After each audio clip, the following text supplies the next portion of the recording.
presented by Southwest Airlines. And welcome back to the NFL Today, where Coors Light takes you first on the field. Later this afternoon, most of you will see the Steelers taking on the Patriots, but right now, it's the Dolphins and the Bills. So let's head out to Orchard Park, where Ian Eagle and Solomon Wilcots are standing by. Gentlemen.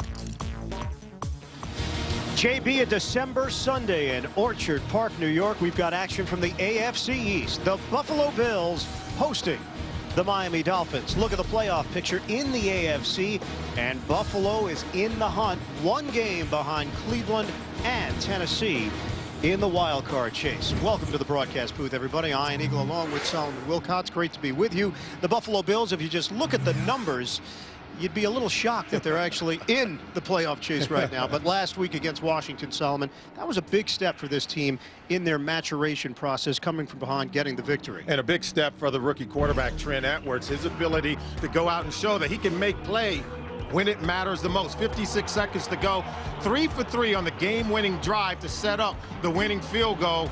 None bigger than the 30-yard strike to Josh Reed. He has the ability to stay cool and calm in the huddle and to be able to bring his team back on the road and get a win. Very significant in the growth of Trent Edwards.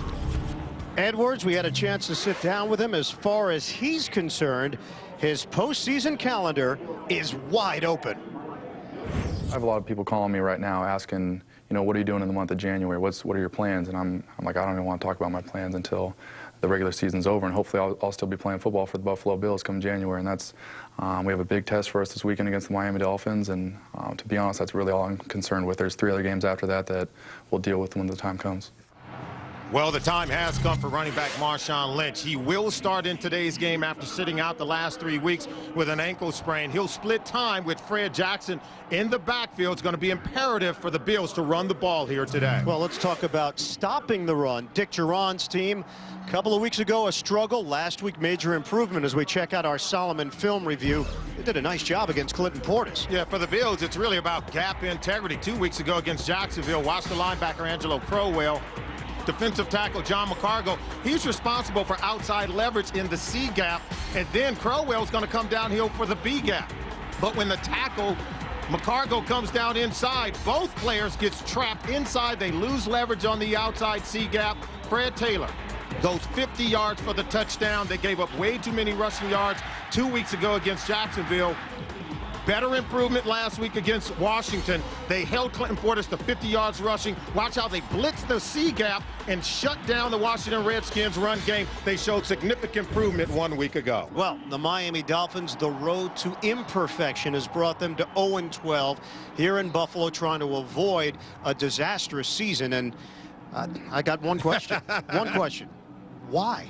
I'll give you 3 reasons why. Because that's the problem. They have struggled. I think the quarterback rotation, no rudder at quarterback, meaning no leadership, and so your team is going to drift. You lose your best player in Ronnie Brown, and now you lose significant firepower on offense. Where are the young players to replace Zach Thomas and Jason Taylor? I should say those guys have been significant for this defense for years. Well, turnovers, obviously an issue when you've taken an offer like the Dolphins have last week. It was John Beck right in the middle of it, the rookie quarterback. Well, John Beck turned the ball over 5 times, 3 interceptions, 2 fumbles. The quarterback's job is to protect the ball and get the ball into the end zone. Did not do that 1 week ago. And in his 3 starts, he's yet to lead this offense to a touchdown. If he doesn't improve today, we could see Cleo Lemon come in and replace John Beck at quarterback. Injuries a problem once again. Booker, Chapman, Roth, Crowder, and Lehan all out today. Zach Thomas added to IR earlier this week. We've got the Bills and the Dolphins coming up. The NFL on CBS. All the action from Orchard Park next.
14 in the National Football League. We are live in Western New York.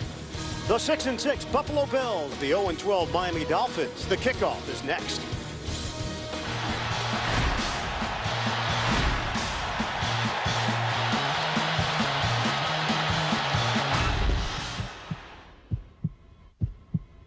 The Subway. CBS Sports welcomes you to the following presentation of the National Football League.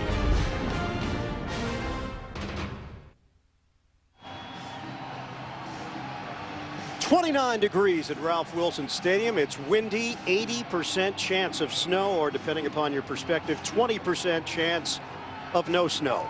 Cam Cameron, the head coach of the Miami Dolphins, and still looking for his first win as an NFL head man. Buffalo has won the toss. Terrence McGee is the return man for the Bills, has a 103-yard touchdown to his credit. Redskins avoided him last week. Jay Feely will look to do the same, but the winds can be very tricky here in Western New York. And this is McGee from the 9. Terrence McGee busting it to the outside. McGee able to turn the corner. Down the sideline. Excellent return to open up here in week 14. Offensively, I have to say that last week's performance from Edwards was efficient.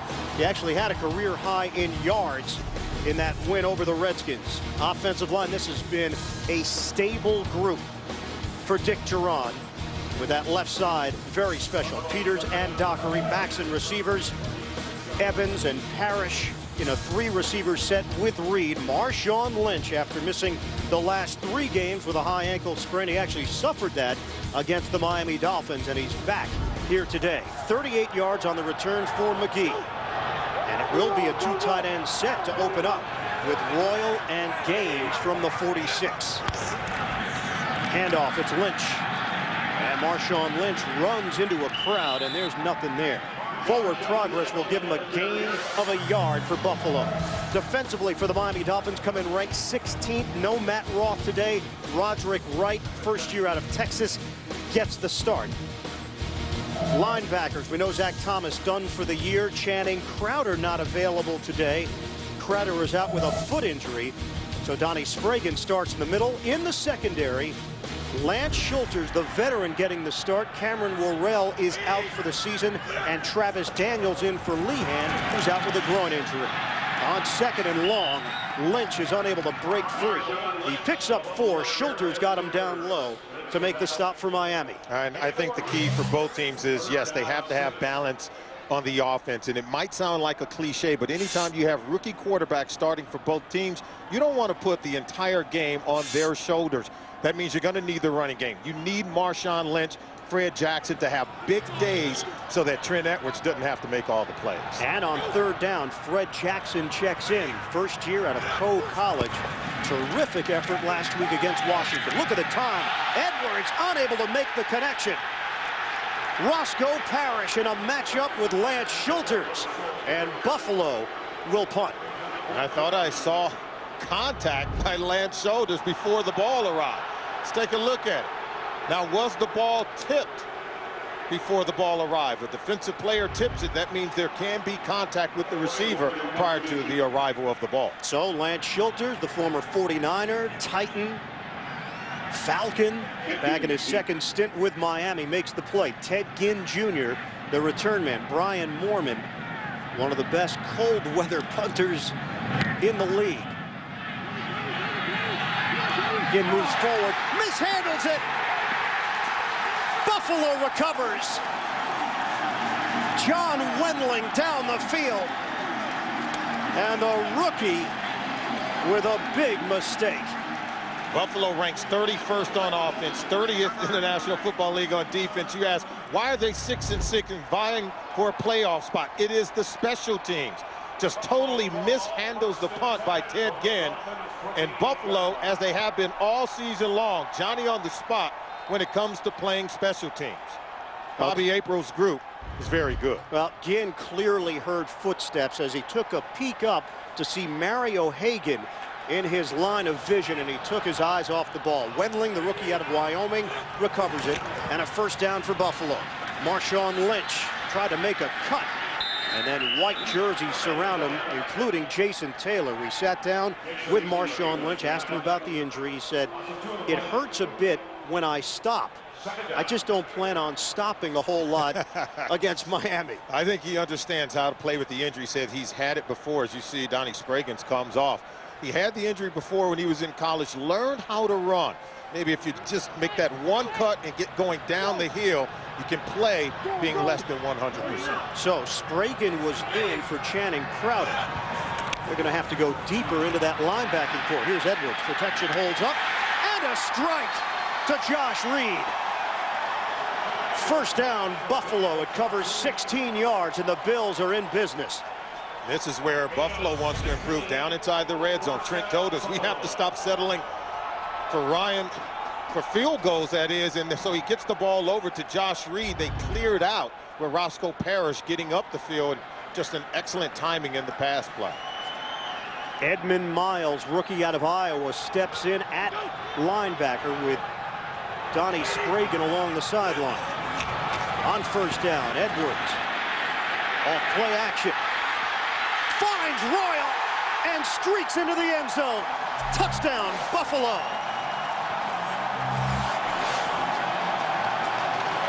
A 13-yard score for the Bills. And once again, turnovers.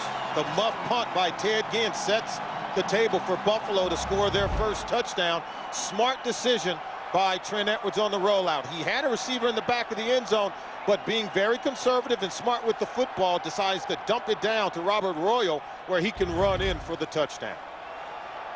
So Royal with his second touchdown of the season.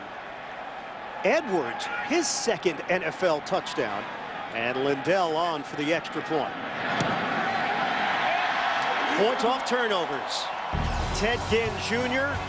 on a fumble off the punt return, and Buffalo turns it into 7.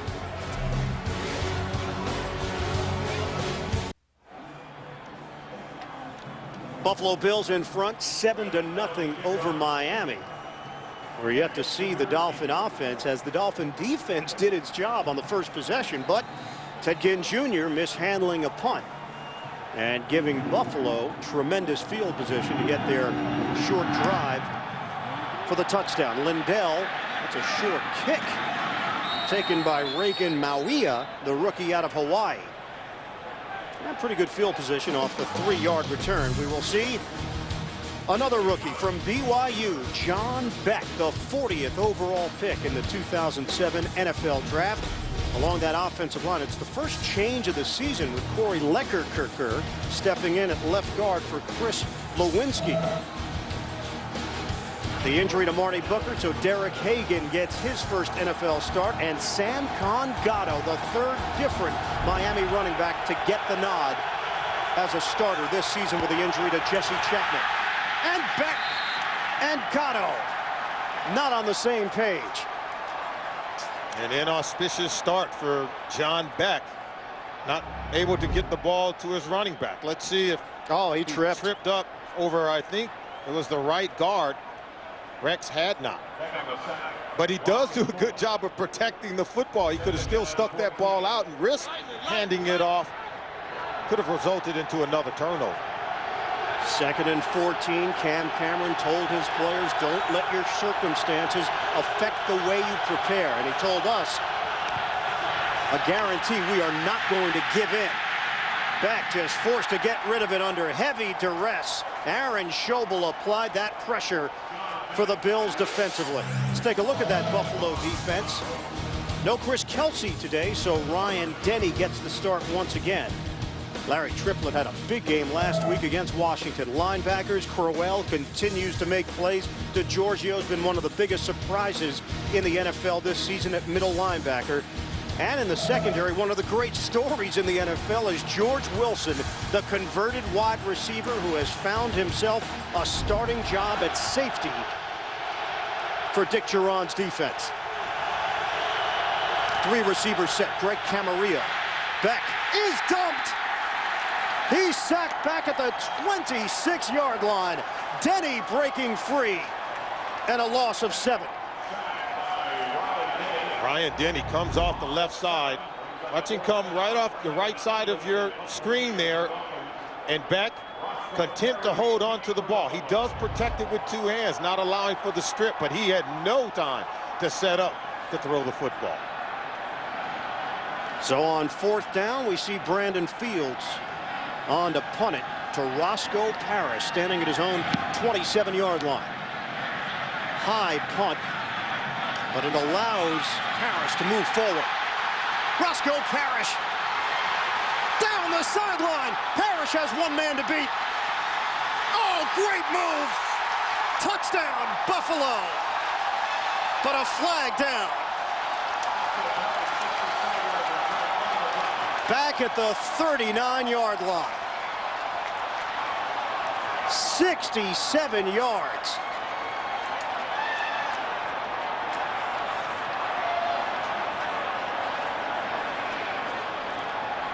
So penalty marker down in the end zone and one down back at the 39. Parrish, who comes in leading the NFL in punt return average by a wide margin. 19 yards per return with a long of 74. And we will hear from Scott Green for the first time today. Also an injured Dolphin on the play. We'll get you that information. There are 2 fouls on the play. Holding, receiving team, 10-yard penalty. Also, unsportsmanlike conduct, number 17, receiving team. That penalty is refused. First down. So the touchdown is nullified for the Buffalo Bills. It remains 7-0 Buffalo. We're coming back to Western New York. By the rookie Lynch. Bills claim that Marshawn Lynch was down. Lance Schulters on the recovery for the Dolphins. And a turn of events for the Buffalo Bills. Seemingly another touchdown by Roscoe Parrish on special teams. It's called back due to penalties. And now we could have a possible turnover by the Bills. They're going to talk about it. We have not seen the officials signal that it is Miami's ball. There he is. Now he's down by contact. After recovery of the fumble, delay of game, spiking the ball, number 31, 5-yard penalty, first down. All right, so they've given the ball to Buffalo. They give a 5-yard penalty to Schulters for spiking the ball as he came out of the pack with it. And now Dick Duran wants to challenge it. I think he's seen the same things that we just saw, that he was hit, his arm hit the ground, and then the ball came out. I think this one's very clear. I think there's enough evidence where it could be overturned, ball be given back to the Buffalo Bills. So Miami, as of this moment on the field, has the football. We'll come back with a replay. During that break in the action, Dick Duran had the red flag out, and it appeared like he was interested in challenging the play. That was called on the field. This was called a fumble by Marshawn Lynch. Okay, see, he's hit there at the knee, and then the arm makes contact with the ground, and then the ball comes out there. Yeah, they're challenging it because Dick Duran spent time looking at it on the big screen here inside the stadium. He didn't even need the advice of assistant coaches. It was right there for him to see on the big screen here at Ralph Wilson Stadium. So they will take a look at this one in replay. CBS is sponsored by Chrysler. The way our vehicles come together is what sets us apart. Chrysler, engineered beautifully. And by Red Lobster. Try all your big favorites during the Big Seafood Festival right now at Red Lobster. Coach's challenge from Dick Duran, and Scott Green is ready to give us the answer.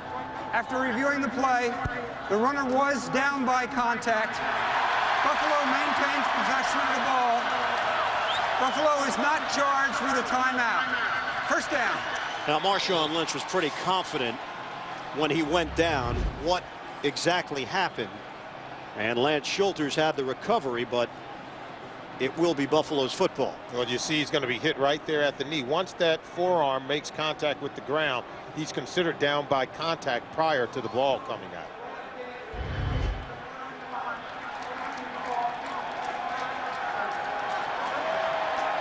So the delay of game will stand. Lance Schulters' reaction after coming up with a fumble recovery, spiking the football.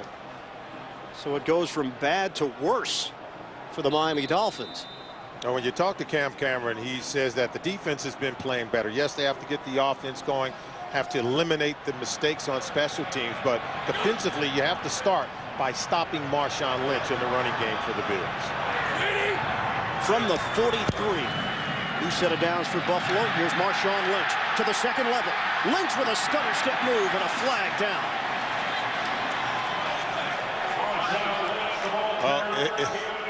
Miami Dolphins have to be able to secure the line of scrimmage, and if you don't stop Marshawn Lynch, this could be a long day for the Miami Dolphins.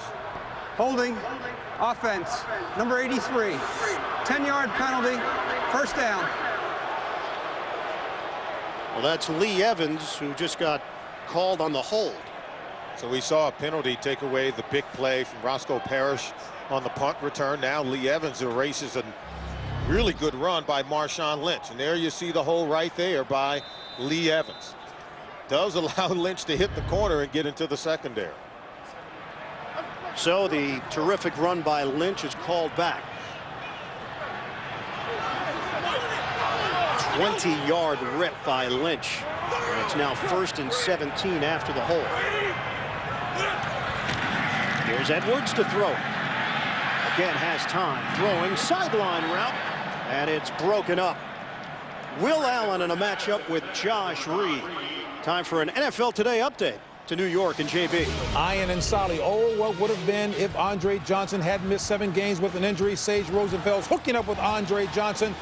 Houston striking first over the Bucs 7-0 late in the first. Back to Ian and Solomon.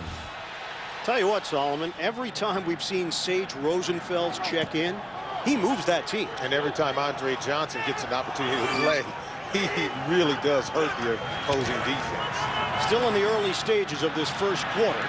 On the give to Marshawn Lynch. Stutter step move, and he loses one on the play. Roderick Wright with the stop.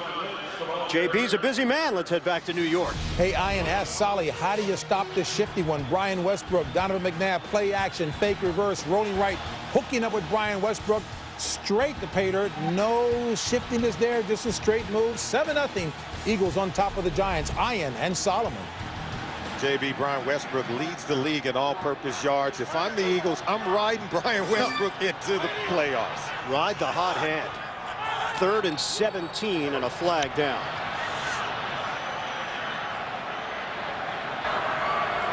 False start, offense, number 82. 5-yard penalty, 3rd down. Well, that's Josh Reed, the veteran who made the big 30-yard reception last week on that rallying drive from the Buffalo Bills in Washington. And an ugly start here with just over 9 minutes to play in this first quarter. 3rd and 22 for the Bills. Shotgun. Edwards look for the quick hitter, and Jackson was unable to hold on to the football. The Bills will punt. Well, the Bills were their own worst enemies on that possession. A couple of penalties take away a first down and some big plays. In this one, see the pressure coming right into the face of Trent Edwards, and Fred Jackson can't hold on to the ball. And now Miami should consider themselves pretty fortunate. Had the touchdown erased by Roscoe Parrish, and now they have to start making some plays. So Brian Moorman averaging just under 42 yards per punt. This is a high punt. Ted Ginn Jr. couldn't handle the last one. Handles this one, cutting to the outside, tripped up. Great play by Justin Jenkins on special teams for Buffalo. We step aside with 8:49 to play in the first. Bills in front, 7-0. 1st and 10 at the 21-yard line. A double tight end set with Martin and Justin Peel. Handoff to Gatto. And spilled out as he picks up 2.5 or 3. Aaron Schobel to stop. Watch Justin Jenkins. He's the gunner. He's coming down to make the tackle. It's been a season of almost for the Miami Dolphins. And Ted Ginn Jr., well, he's going to almost bring this back because they have numbers. Look at the wall of blockers to the left side of the field. But then Jenkins just trips him up right there because he's going to go right up the sideline and score a touchdown if Jenkins doesn't make the play. Call it a 2nd and 8 for Miami. Gatto, the featured back. Back is devoured. Larry Triplett got him down low. It's a loss of 3 on the play. Triplett's picking up where he left off last week against the Washington Redskins. He was a force in the middle of that Buffalo Bills defense, and here you see him getting pressure in the middle. I mean, the pocket just totally collapsed.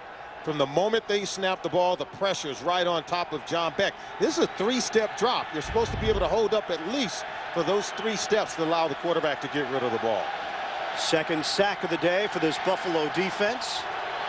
Back last week, 23 of 39, 177 yards, 3 interceptions, 3 fumbles. He lost 2 of them. On the quick toss to Ginn. And Ted Ginn Jr. able to accelerate for a gain of 6, but short of a first down. The linebacker John DeGiorgio ranging over to make the play. And if Miami can't generate any kind of a running game, they're going to constantly find themselves in 3rd and long situations. That means the pressure is going to be on this offensive line to protect John Beck, and then John's going to have to make plays. So far, the pass protection has not held up. Brandon Fields punting to Roscoe Parrish.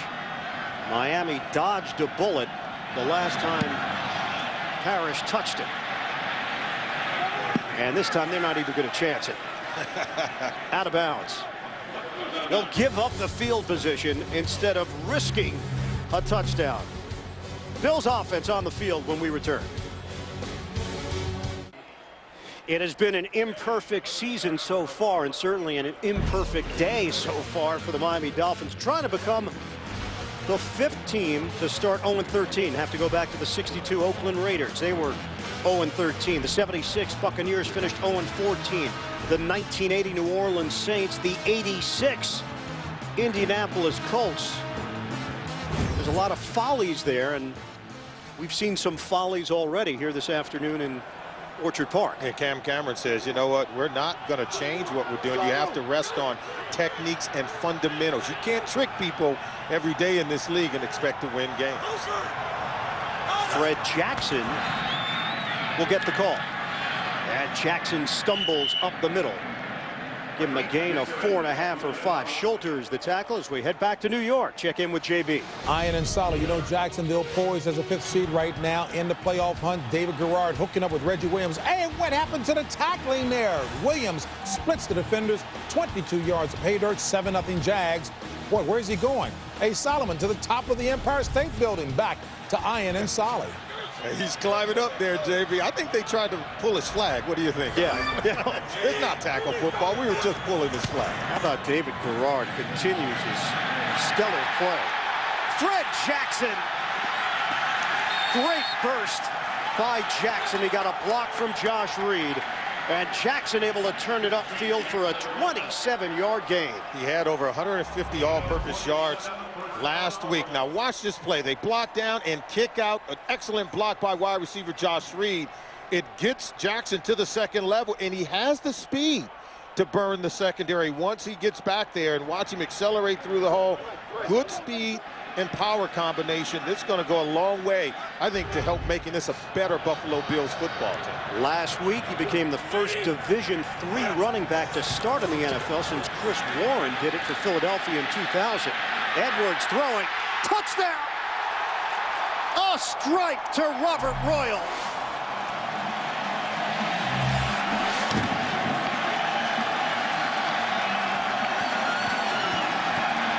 He was the 6th quarterback taken in the 2007 draft, but Trent Edwards is playing better than any rookie quarterback in the league. Watch the move by Robert Royal on Lance Schulters, and then the timing of the throw from Edwards on the money.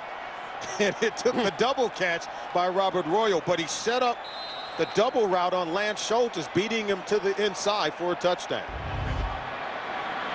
Now, Trent Edwards talked about the lessons that he learned from last week's game, the pressure as the Bills were able to rally, their ability to come from behind and persevere.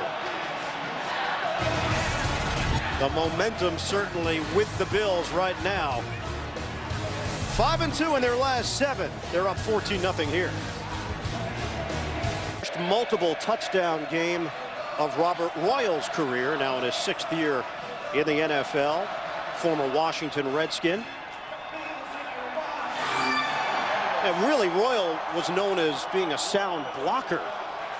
He's not exactly known as being a prolific receiving tight end. But Steve Fairchild, understanding the personnel that they're going up against, understanding Lance Schulter's not excellent in man-to-man coverage as a safety, felt like he had the matchup advantage with Robert Royal in space. They were able to isolate him to the right side. He ran an excellent route, had to make the double catch, but that just tells you how badly he had beaten Lance Schulter. It's a 14-0 Buffalo lead. Trent Edwards came in as a 4-1 starter, but only 1 touchdown coming into this game. He's got 2 today, and hooking up both times with Robert Royal. Well, you have to be really impressed with Trent Edwards when you sit down and you talk with him. You get the sense that he's going to be poised. He's going to be calm, and I think he's shown that in the games that he's played in so far. Lindell on the kick. And not handled cleanly initially by the Dolphins. But Derek Hagan able to get the football and secure it. Well, Buffalo got off to such a rocky start this season, but best records in the NFL since week 7. They are in select company. Those are all playoff teams, Solomon. Look at those teams, and for Buffalo to be sitting in the middle of it, despite having all the injuries, 12 players listed on injured reserve, and then the rookie quarterback, Trent Edwards, comes in and starts to win games for this football team, beating out J.P. Lossman, the incumbent, and has this team on the road to the playoffs. Miami, by the way, 2nd in the NFL in that category with 11 players on IR. Gatto, the carry. And just about everybody involved offensively for Buffalo. It's a gain of 1 for Samkon Gatto.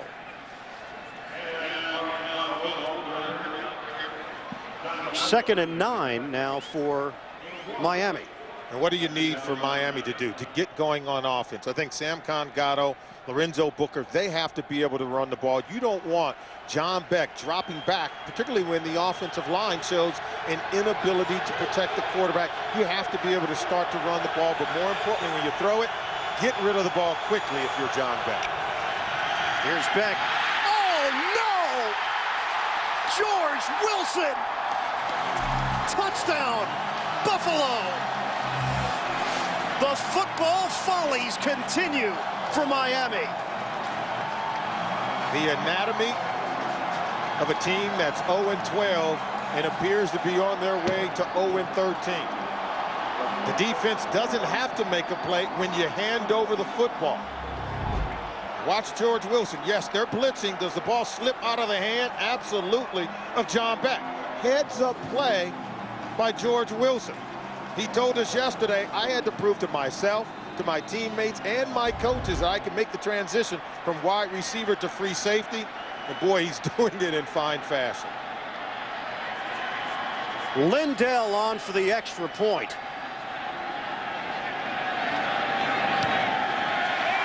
21-0. Buffalo. George Wilson's 2nd touchdown of the season. And this was a gift.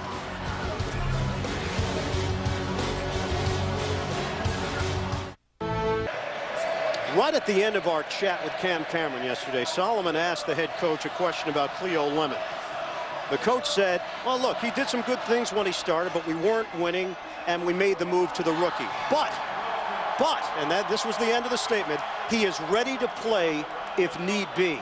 Solomon, he just put the helmet on, and Cleo Lemon is literally ready to play right now. I go back to a comment made by defensive tackle, longtime veteran Keith Traylor during the middle of the week. He says, it appears as though we're doing other things other than trying to win football games. I think it was directly pointed to saying, are we trying to groom a young rookie quarterback? Because if we're trying to put our best foot forward and win games, then we should be going with Cleo Lemon. He's coming back into the game. I thought he played well during his stint as a starter.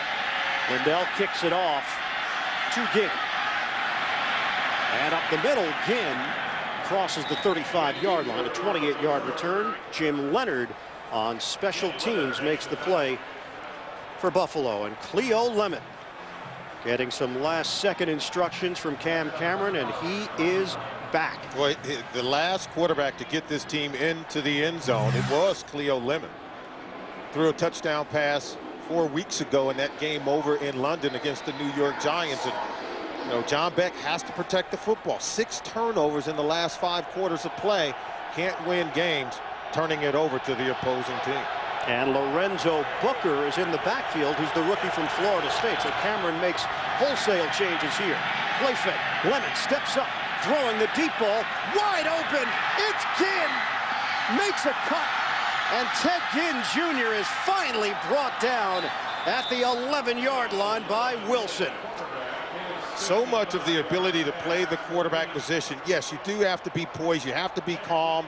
But I think experience plays a role in it. Cleo Lemon knows this offense. Watch the reverse bootleg, and then he's going to show his arm strength, the ability to throw this clear to the other side of the numbers. He started on one side of the field on the numbers and throwing it back to the other side to Ted Ginn, who makes the catch and goes down just short of the 10-yard line. It's a 54-yard hookup. On a handoff, Gatto breaking free, and he's in. Touchdown, Miami. 2 plays, bang, bang.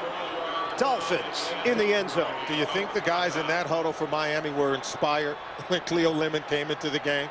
And I'm sure John Beck is saying, well, why can't we get that kind of blocking, that kind of movement when I'm in there? I think quarterbacks, that's the one important thing that they provide for the team, the inspiration. Can you get the other 10 guys in the huddle to believe that you can get it done? So the veteran Cleo Lemon, who took over the starting role when Trent Green went down for the season. Jay Feely adds the extra point. Gatto gets them into the end zone, now playing with his 3rd NFL team, formerly with Green Bay and Houston. Oh, he said they would have to run the ball, and they were going to have to continue to run. If you get this kind of production from Samcon Gatto, to power it in behind the left side over L.J. Shelton and Rex Hadnot, and then the ability to break tackles at the 2nd level. Maybe Miami, maybe, just maybe, this could be the day. So Miami is on the board with 3:37 to go in the first quarter. Feels like we played an entire game in the first quarter. Oh, we've seen some plays made, most of them by Buffalo, including their special teams, and now Cleo Lemon comes into the game. What an aggressive play call by the head coach Cam Cameron on the reverse bootleg going deep down the field to Ted Ginn Jr. And that's a whole other subject that we'll get into later, the play calling for the Miami Dolphins from a week ago. Some questions as to exactly what the sequence is when they call plays. And the former head coach of the Buffalo Bills, Mike Mularkey's role in that, who used to be the offensive coordinator under the old regime here for Miami. Yeah, he had coached here in Buffalo, but, you know, the way they had been doing it is Mularkey would send the call down to the sideline, and Trent Green, a quarterback, he would relay it in through the headset to the quarterback, John Beck. But when you talk to Cam Cameron, he says there has not been a play called for our offense that I did not approve of. Oh, this is a very short kick. And the football was free, but very fortunate that George Wilson was over there along with Fred Jackson. CBS Sports Store is the perfect place to save big on gifts for all the sports fans in your life. Today only, you can save 20% on all officially licensed NFL jerseys and caps. Just click on shop at cbssports.com. Well, the Miami Dolphins, it's about as difficult a season that a team can go through at 0-12. I did not think, I got to be honest, I didn't think in this day and age a team could go 0-16. And it may not happen this year.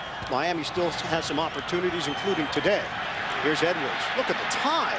Edwards out of the pocket, and he will angle himself out of bounds for a gain of 3. Keith Traylor among those Dolphin defenders chasing him down along the perimeter. It all starts with Jason Peters, who he locked up. Jason Taylor, who we all know is a phenomenal player, 11-year pro, but the offensive line right now doing an excellent job for the Buffalo Bills. Weather, we talked about the 80% chance of snow. We're getting some precipitation right now here in western New York. Talking about freezing rain tonight here in Buffalo. Handoff to Marshawn Lynch. And Lynch, that power running style out across the 40-yard line. Derek Pope in on the stop. First quarter summary, Miami has 2 turnovers. Buffalo has a fumble return for a touchdown. They also have a punt return for a touchdown that was called back. Cleo Lemon comes in to replace the rookie John Beck, who was ineffective, and makes things happen right out of the gate with a bomb to Ginn and then a touchdown run for Gatto. Yeah, Beck left the game, but not before handing a touchdown over to the Buffalo defense. 3rd and 2 now. They'll send Parrish to the outside. Edwards out of the gun. Steps and throws in stride. It's the sure-handed Josh Reed. Solid possession receiver. And that's 13 yards. He's over 500 yards on the season. And slowly we're seeing a chemistry develop between the young quarterback Trent Edwards and Josh Reed. We saw the 30-yard hookup to set up the game-winning field goal on the road at FedEx Field against Washington 1 week ago. And already in this game, some significant throws to Josh Reed where he's come through. Under 2 minutes to play now in this first quarter. Some movement. Give is to Lynch. Lynch has that cutting ability. Stiff arm on Joey Porter, and he's forced out of bounds along the sideline. A flag comes down. Porter and Pope over there defensively. And Porter pleading his case. Personal foul, unnecessary roughness, number 60, 15-yard penalty, first down. That's Steve Fafita, first-year defensive lineman out of Utah. Oh, just a poor play. They had this play stopped as they're driving him out of bounds now. Watch the late hit right there. Yep. He was clearly out of bounds. Fafita, poor judgment, gives Buffalo a new set of downs and excellent field position. So look where the Bills are now. They're lined up at the Miami 34. Leading this one 21-7. Just over a minute to go in this opening quarter. Edwards turns, low throw in the direction of Lee Evans. He bounced it near his feet. It's incomplete. Well, it all starts with pressure in the face of the quarterback. You get pressure from Jason Taylor in the face of Trent Edwards, forced the low throw. And Jason Taylor limping a bit as he heads to the Miami sideline. You know, when you're 0-12, of course, there's going to be a whole bunch of injuries. Don't know if Taylor just stepped awkwardly or what caused that. Taking a peek at the left ankle area. Lynch will shift out of the backfield on 2nd and 10. Here's Edwards to throw it. Deep ball, sideline, incomplete. Marshawn Lynch extending his body in a matchup with Travis Daniels, the cornerback, getting the start today for the injured Michael Lehan. And you can see with the play calling from Steve Fairchild, allowing Trent Edwards to throw the ball down the field a little bit more than what we've seen in the past. It's a wheel route by Lynch. He comes out of the backfield, turns up the sight line, try to get him isolated on the safety. You know, we asked Trent Edwards about what Miami is going through. He said, look, I was 0-9 with Stanford last year. We took on Washington. Nobody gave Stanford a chance. They found a way to win. They ended the season 1-11. Edwards to Roscoe Parrish. And Courtney Bryan there defensively. So the drive stalls for Buffalo. Well, it's good play by the Miami defense. They were ready.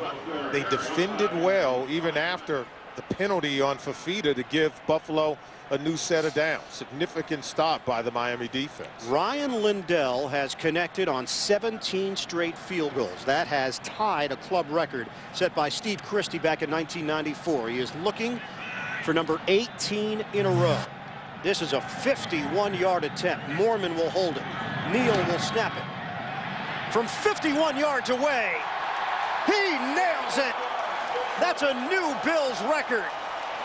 Ryan Lindell, 18 consecutive.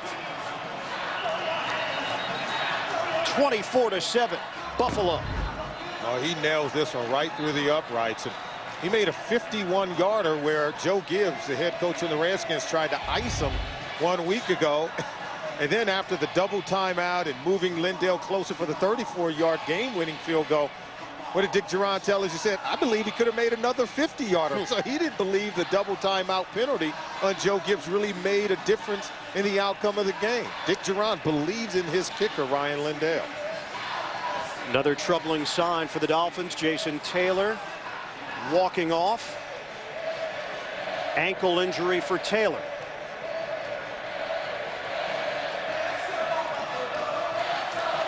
And I'm sure the fans giving it to him as he makes his way through the tunnel area.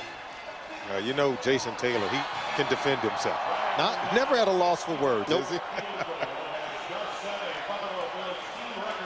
Well, now it's really coming down here in Buffalo. 14 seconds remaining in the first quarter. Now that's just not smart. I do believe there's been some shaving on the chest area. Lindell will kick it off. And Ginn Jr. from the 8. Slowed down and then brought down shy of the 25 by Mario Hagan. Coming up tomorrow, a new CSI Miami. Prepare yourself for a year-end shocker. David Caruso stars in Monday night's #1 drama, that's CSI Miami. That's tomorrow at 10, 9 Central on CBS. First 4 possessions for the Dolphins. I'll just focus in on that last one. That's when Cleo Lemon came on to run this offense. And instant results for Cam Cameron's team. And what about John Beck? This was supposed to be the time that he learned, that he got on-the-job experience. How much does this set him back, though, the struggles in his 4 starts? Samkon Gatto is toppled over as time will run out in this first quarter. The Buffalo Bills looking for the season sweep and looking to improve over 500.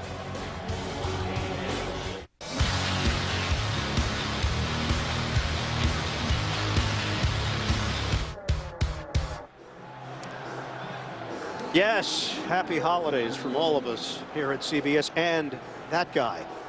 24-7, the Bills leading the Dolphins. Ian Eagle, Solomon Wilcots, and the rest of our CBS crew. John Beck now watching Cleo Lemon, who started 5 games for the Dolphins this season. In fact, his last game played was against the Buffalo Bills, a near victory. And it's broken up.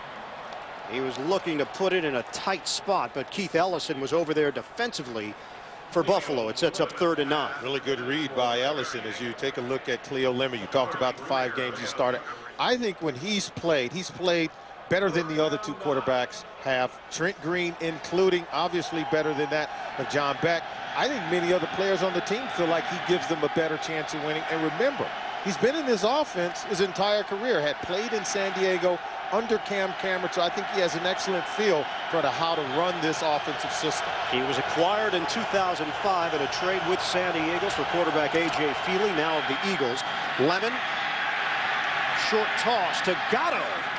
And Samkon Gatto able to accelerate, but not enough for a first down. Larry Triplett in on that stop. It's a 6-yard gain, and Miami will punt. Or they go 3 and out. Or better yet, maybe that's a plus because no turnovers.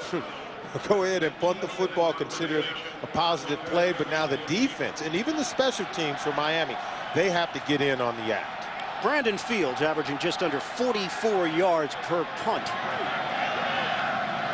And Roscoe Parrish for Buffalo, waiting at his own 22.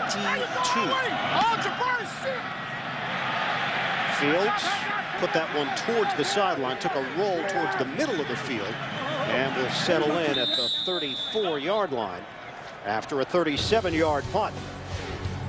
Buffalo already has the big lead, and he might get a cold.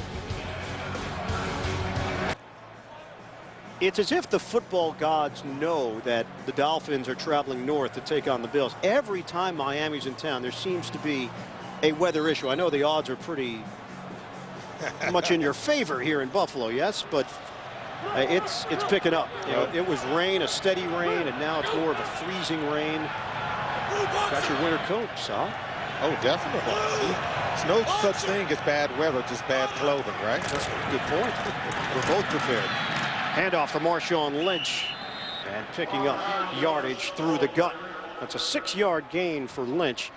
We had a chance to sit down with Marshawn, and he's a young guy, 21 years old, but such a likable personality, and you could tell why he's already become one of the most popular players in his rookie season with the Bills. No, he's a talented player. He does work very hard, and he does relate to his teammates very well. Being a rookie, along with Trent Edwards, he says they talk about coming from California to Buffalo and having played against each other in the Pac-10, and now trying to help this team go in the right direction. Edwards on a give for Lynch again. And Lynch is going to drive forward and pick up the first down. Will Allen in on that stop. Quentin Moses has stepped in for Jason Taylor at that defensive end position. Taylor was forced off with an ankle injury. Well, Taylor was really having his work cut out working against the left tackle, Jason Peters. I think Peters has had a Pro Bowl season. He is phenomenal on the left side of the Buffalo Bills offensive line, doing an excellent job. Reason why Edwards is able to play so well, he's got great protection from this offensive line.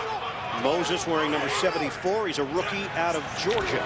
Here's Edwards to throw it. And out to the sideline, connection made with Michael Gaines, the former Carolina Panther, hauls it in for a modest gain, 3 yards. Donnie Spragan back in there for Miami, combining with Joey Porter to bring down Gaines. You know, Edwards is 6 of 11. We've seen him take some shots down the field, even scoring on a touchdown to Robert Royo. I think Steve Fairchild is growing more comfortable with the rookie quarterback spreading the ball all over the field. I think a significant moment in terms of the confidence they show in Edwards came in the 4th quarter of last week's game. And so he's spreading it around right now and is looking pretty good. Edwards beat Beck twice in college when Stanford faced off against BYU. Little juke move by Marshawn Lynch.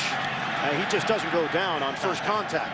You know, if there is any MO that's come out of his rookie year, it's going to take more than one guy to bring down Marshawn Lynch. Yeah, he's powerful. I mean, much more powerful than he looks. But if you have an ankle injury, this is where it's tough to get that kind of push and see the leverage as he's driving his feet. That's very difficult when you're playing on an injured ankle, but you can see the fight in Marshawn Lynch. Ball control in favor of Buffalo, just going about their business here in a game that on paper they're supposed to win against an 0-12 team, and the Bills fighting for a playoff spot. This is 3rd and 3 now in Miami territory. Edwards steps up. Oh, it came off the shoulder of Roscoe Parrish. Incomplete, and a wasted chance for the Bills. And once again, Quentin Moses couldn't even come close to Trent Edwards because of the job done by Jason Peters. So you have protection for the quarterback. The quarterback's making throws. If you're Parrish, you've got to be able to come away with that catch. So we'll see Brian Moorman come on. And Ginn standing at his own 10-yard line for Miami.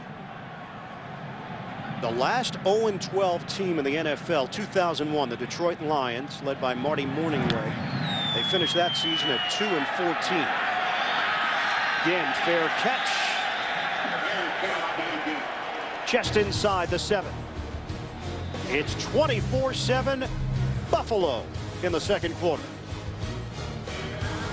The NFL on CBS is sponsored by HP. Explore your creativity at hp.com/what-do-you-have-to-say. American Express. Are you a card member? And by Bud Light. Endless refreshment from start to finish. Bud Light keeps it coming. Week 14 in the NFL. Buffalo Bills with a 24-7 lead on Miami. Still plenty of time left in this 2nd quarter. But Buffalo has dominated play in all phases. Lemon loses the ball. Able to scoop it up and throw it complete to Hagan. Wow. Just like Cameron drew it up. He dodged a major bullet. And this is the poise and composure needed at the quarterback position. Yeah, you made a mistake, didn't take the ball from Samson Sattelli, the center, but watch the athleticism, presence of mind of Cleo Lemon to pick up the ball and make the throw for a completion.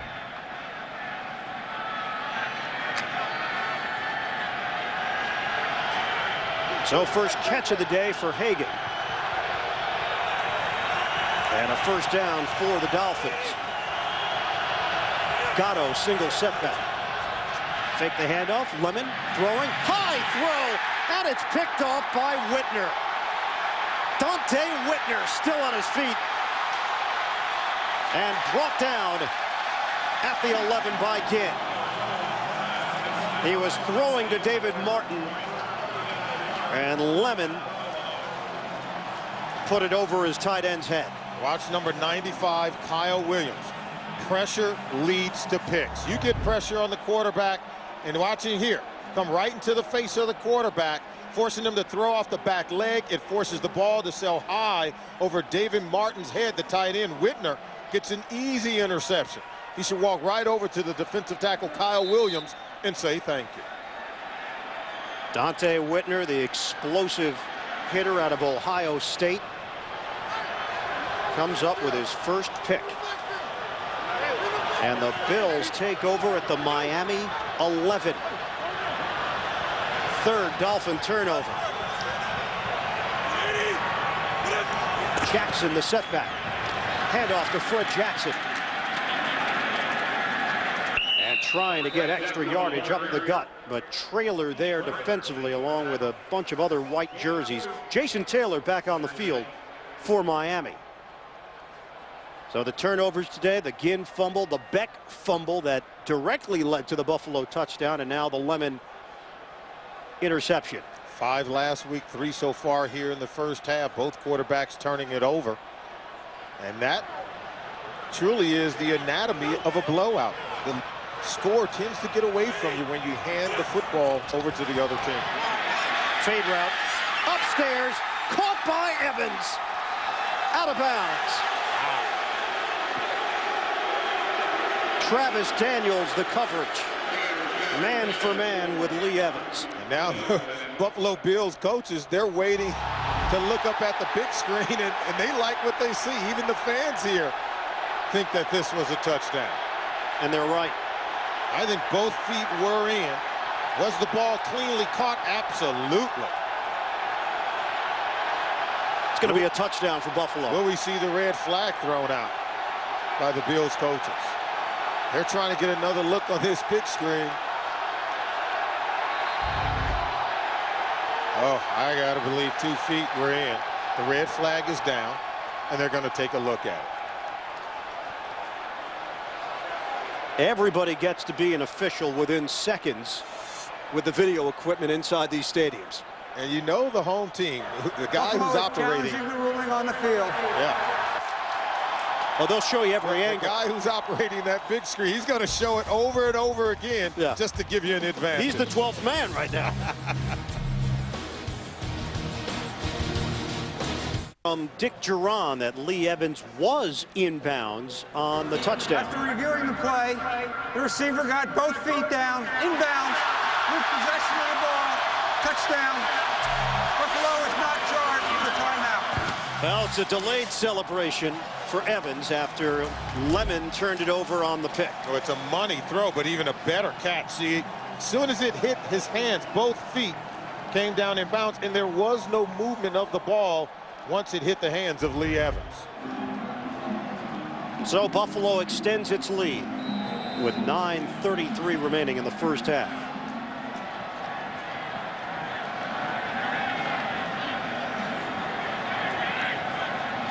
Lindell, the extra point. Bills have put up 21 points off of 3 Miami turnovers. The Bills beating up on the Fish. The NFL on CBS is sponsored by the Acura TL, advancing possibilities, and by Yellow Book. Wherever you look, Yellow Book. For more information, call 1-800-YB-YELLOW.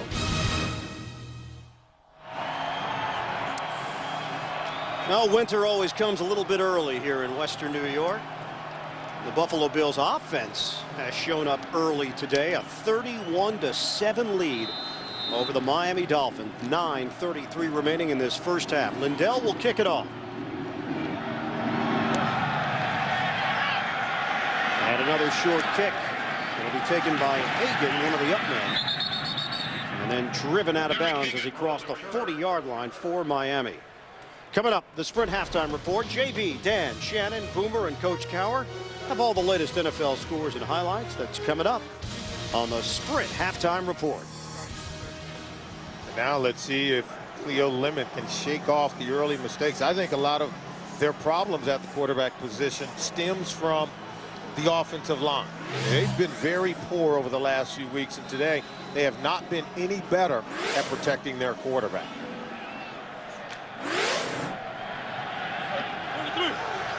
Bills looking to sweep Miami for the 8th time in franchise history. They swept them last season as well. On first down from the 38. Lemon comfortable in the pocket and throws a strike to the outside. David Martin. Dante Whitner there in coverage for a 9-yard gain for the Dolphins. And protection for your quarterback, I think it starts from the interior part of the line. If you're going to allow someone to come free, allow it to come off the corner, because that time Cleo Lemon was able to step up in the pocket and drive it home for a completion.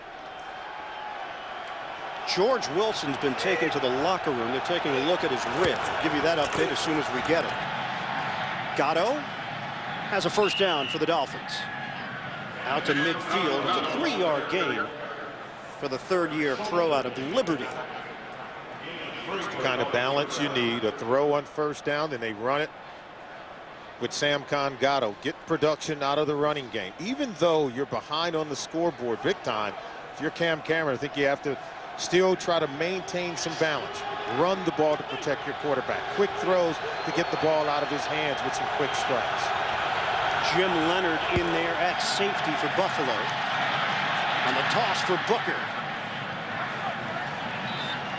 So Lemon able to shovel it to the rookie Lorenzo Booker out of Florida State. He was a full-time starter as a senior with the Seminoles, and he's been effective as a receiver so far. Well, first 3 drives comparing the rookie Beck to the veteran Lemon.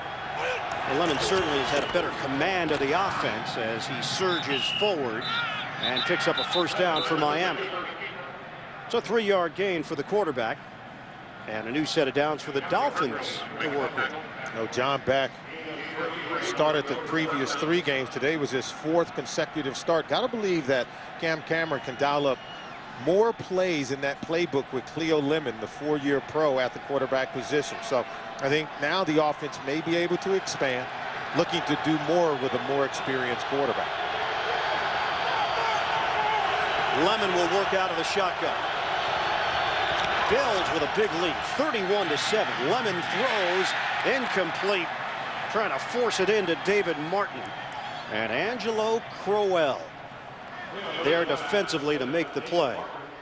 Crowell, we like him. We like his game. We like his approach to the game as well. He's a big film guy, Solomon. Oh, yeah. Remember the 50-yard run 2 weeks ago by Fred Taylor of Jacksonville? He came in our meeting yesterday and was defiant. Said, hey, I was not responsible for the C gap. He helped me to understand where they were supposed to be. He was not going to take the hit for that one. An excellent defender when it comes to stopping the run and in pass coverage. And has really come into his own, one of the sound tacklers in the league. Lemon airing it out. Home run ball. Hagan can't catch it. It's incomplete. Terrence McGee getting the assignment for Buffalo. Oh, this is where Hagan has to come through for the quarterback. This ball is well thrown by Cleo Lemon, dropping it over that back shoulder. Now watch, you have to outfight the defender for the ball if you're Hagan. The ball, I thought, was in excellent position. He had it in his hands. Give Terrence McGee some credit. He was able to get a hand in there.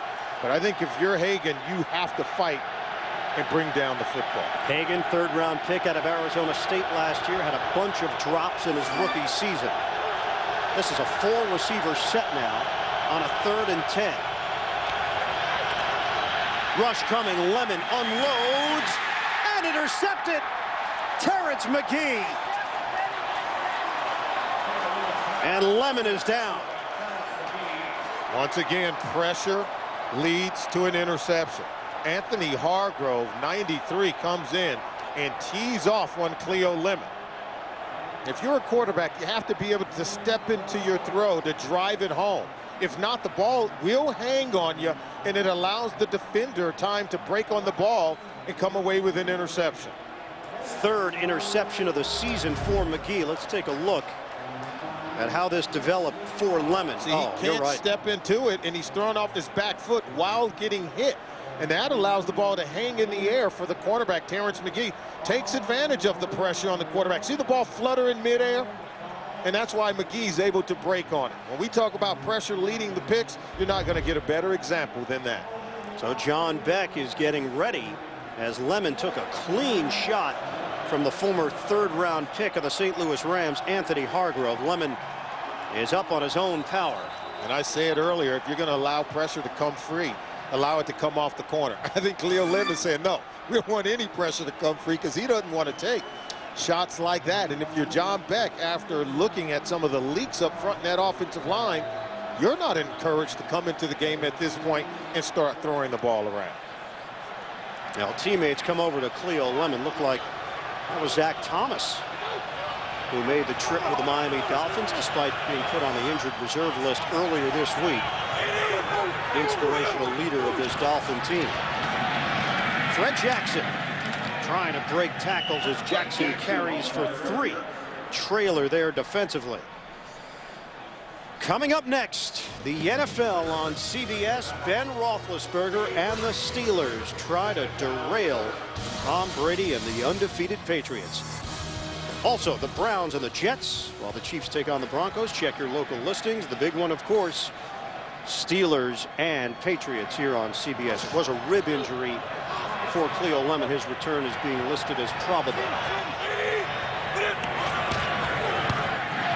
Jackson gets another carry and shoots through the opening. Fred Jackson got a block from Derek Dockery pulling, and a 9-yard gain for the unheralded back out of Coe College. Boy, he hits the hole very hard. And I just thought it was an excellent tackle from Jason Allen, the safety for the Dolphins, to be able to get Jackson on the ground immediately upon contact. Well, Jackson last week had 82 yards rushing, a long of 22, had 4 catches for 69 yards, including a long of 54. Marshawn Lynch was thrilled for Jackson. He said Fred Jackson was really the first guy to help him when he came to minicamp. And forced out of bounds as he crossed midfield. This is a tremendous story. Let's go through the travels of Fred Jackson. Yes, we have UIFL footage from the Sioux City Bandits on a camcorder. Deep in the archives. NFL Europa, Rhine Fire, touchdown Jackson. And now with the Buffalo Bills, part of the practice squad last year. Division III product. As mentioned, the last Division III product to start at running back was Chris Warren for Philly. He came out of Ferrum College. Marshawn Lynch now in there. And through the middle, Lynch picks up 4. Roderick Wright collaborating with Derek Pope to bring down the rookie. Look, they're signaling in the defensive plays for Miami. And see the towels being held up? No one's going to steal our signals. It's a way of camouflaging to make sure that only your guy on the field are understanding what you're trying to do defensively.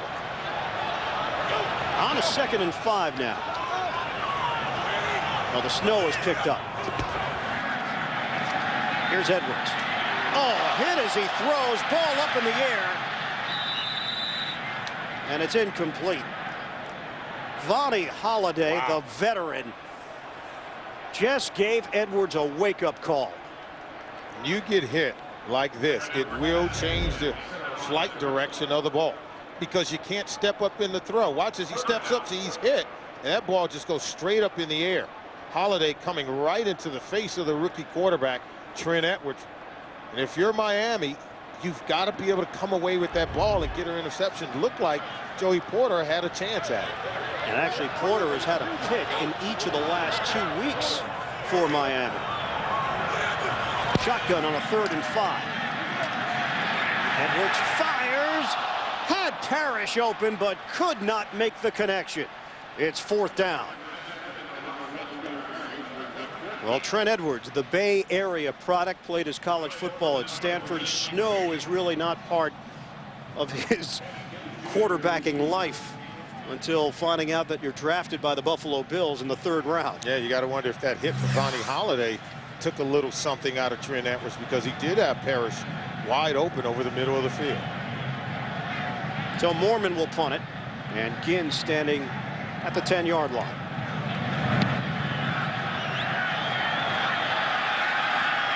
Ginn falls on it. And he secures it at the 14. Time for a snowy edition of the Wisdom of Solomon. Well, perfection seems to find the home in the state of Florida. The champagne-popping Dolphins were perfect 14-0 in 72. And imperfect Tampa Bay Buccaneers are 0-14 in 1976. The last undefeated team in the state of Florida, University of Miami, in 2001. Now, 35 years after that undefeated season, the Dolphins are trying to avoid the worst record imaginable. Can you imagine that? 0-16? No. You gotta work hard to achieve that. You and I, we talked about this yesterday. I think it's very difficult for a team to go through a 16-game season without winning one game. No, you just figure the law of averages. You catch a team, an opponent on a bad week with their quarterback down or their running back down or a key defensive player down. Cleo Lemon again couldn't handle the snap.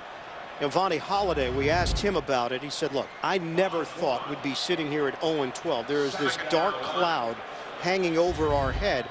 Holliday said at 0-6, even at 0-7, we figured, well, one of these games is going to go our way. But now you think back to those close losses, those tight defeats, and their opportunities that were wasted to get a win earlier in the season. It takes its toll. I think it takes its toll on the players, and we're seeing a comedy of errors by the team even today. Hard even taking snaps, interceptions, fumbles, leading to an easy score for the Bills. Lemon on a throw to Hagan. And Derek Hagan was driven backwards after the initial catch. Looks like he's going to be just a little bit shy of that 1st down. Had to get to the 25-yard line. They placed the ball down just in between the 24 and the 25. Right now, Miami, they are still determined to throw the football. Right now, significantly more pass plays than their rush opportunities. And Lemon checking off. He'll send Booker behind him on a 3rd and 1. They're coming. Defense geared up on the pitch. Booker's got a 1st down to the 30-yard line.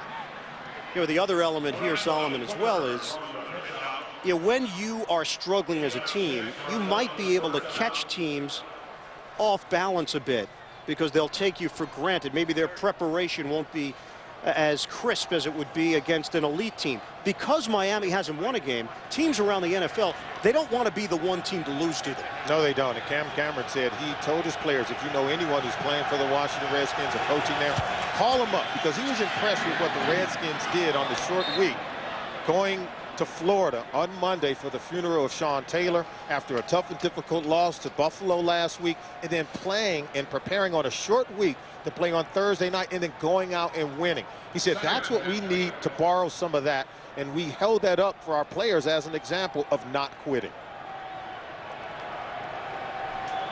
2nd and 10 after the incompletion. Lemon was looking for Hagan. 2:09 left to play in this 1st half. 31-7. Buffalo looking to move to 7-6 and stay in the playoff chase. On the slant, it's Hagan. No Marty Booker today. Chris Chambers was traded to San Diego. Ted Ginn Jr. is a rookie, and Hagan's in his 2nd year. 2-minute warning.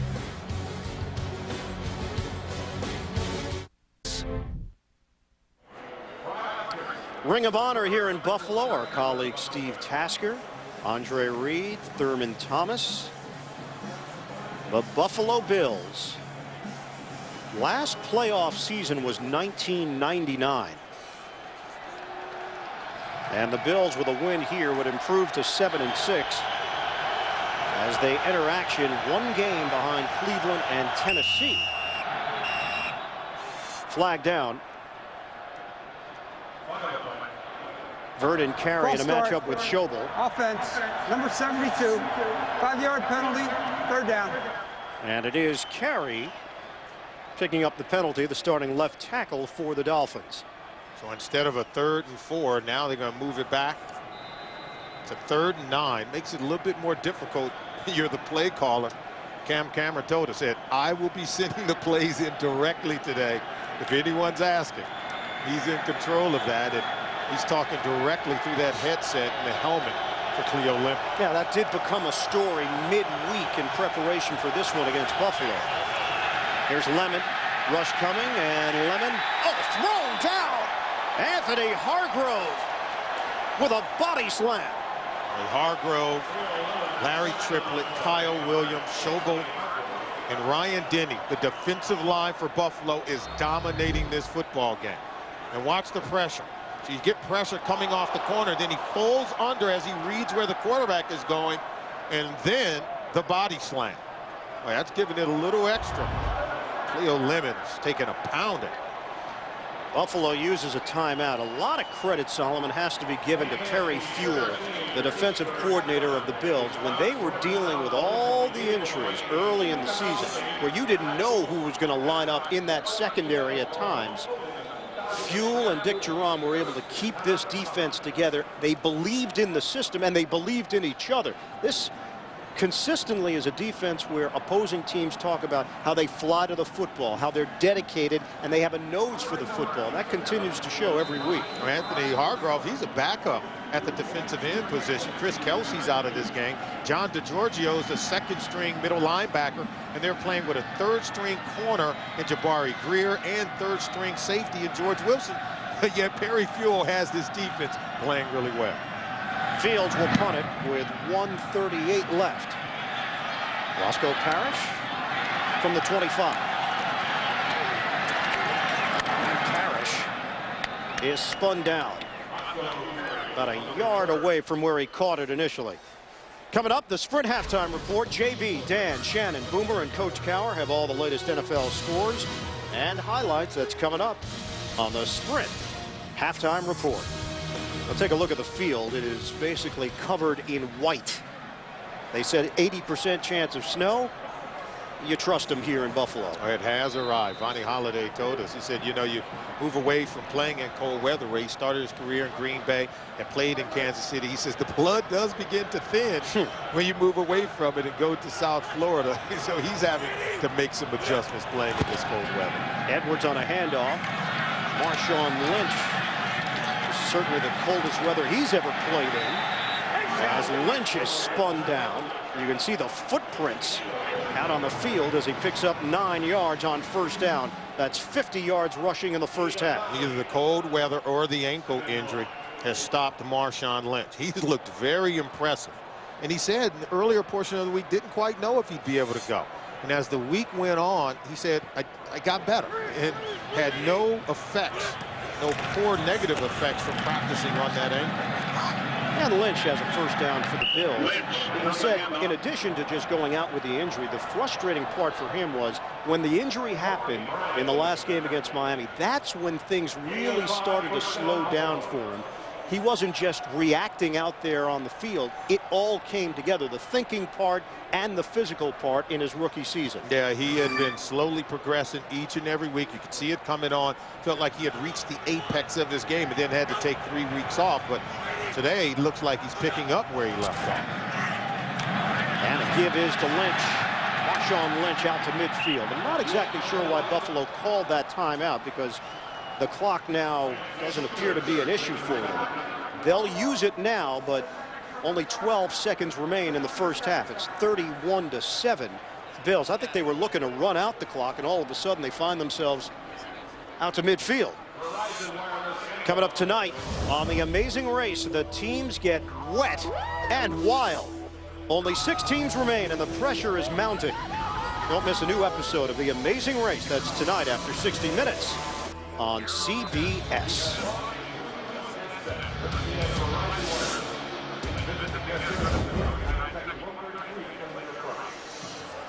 So the Miami Dolphins coming off a 40-13 loss to the New York Jets in a game that Miami fans even felt their team could win.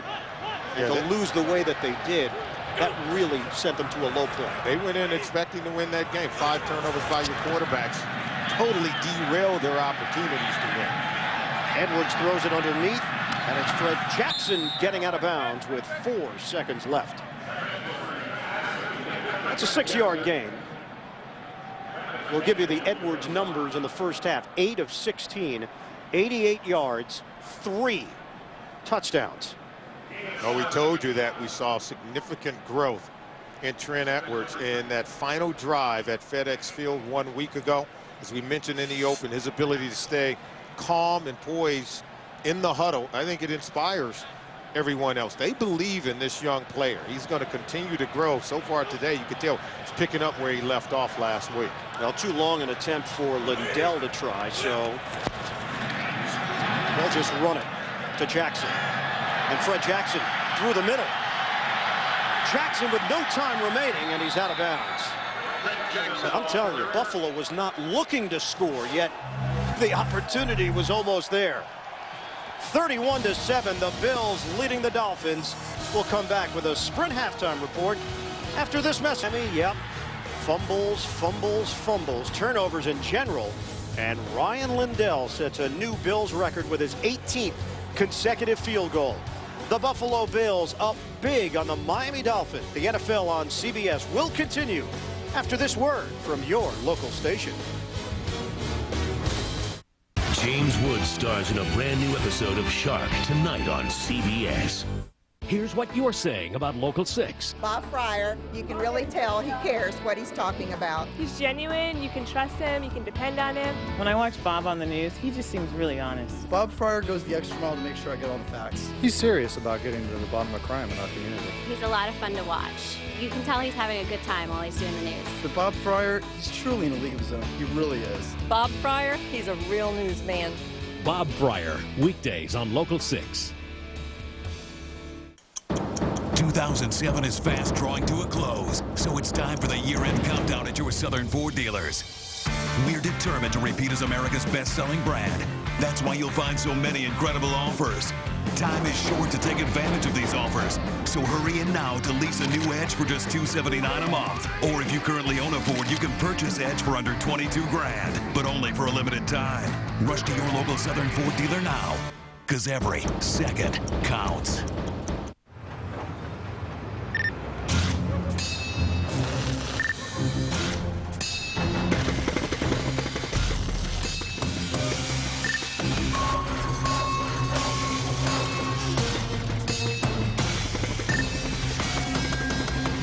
Communicate in less than a second on the largest and fastest push-to-talk network.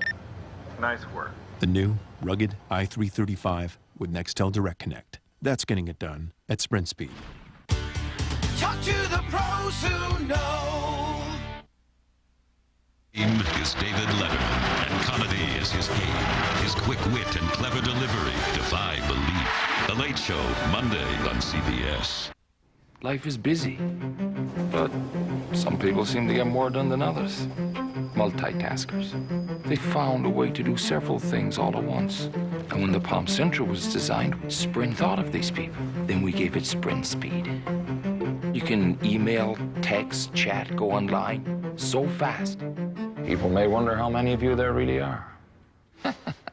Introducing the Palm Centro, only from Sprint, on the fastest national mobile broadband. Getting ready for the start of the third quarter in Orchard Park, 31-7. Buffalo leads it.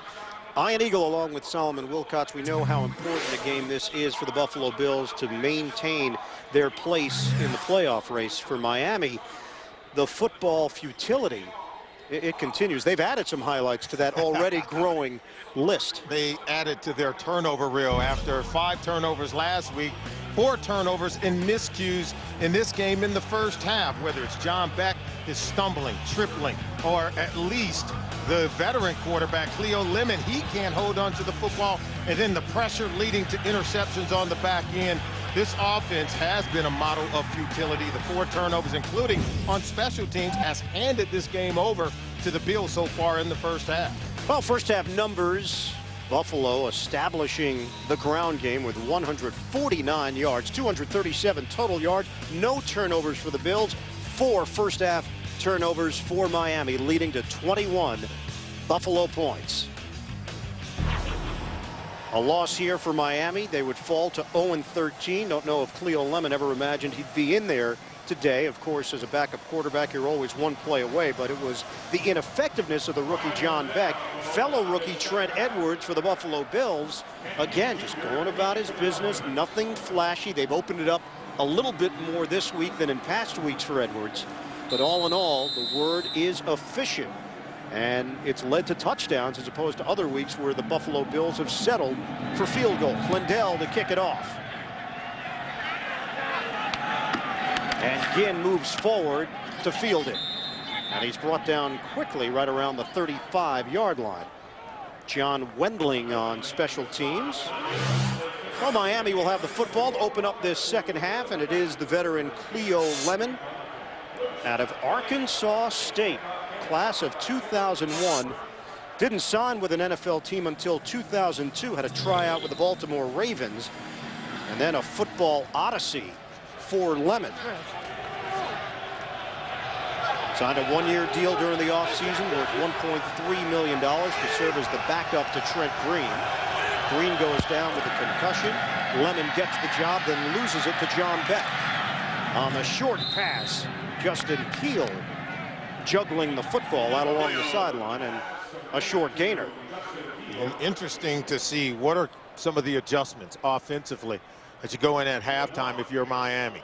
I think what we see on these early set of downs for the Dolphins offense is going to tell us what Cam Cameron has redesigned in terms of his way that he's going to attack this Buffalo Bills defense. They come out throwing the ball on first down. I would like to see them maybe go to the running game, allow the offensive line to settle in and start moving the football. Sam Concato, who has the only Miami touchdown of the day, now in there. Here's Lemon on a bootleg.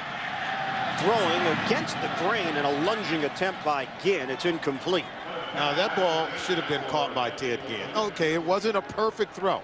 So it was down in the knee area, but yet it went right through the arms of Ted Ginn. I'm not even sure he got his hands on the ball.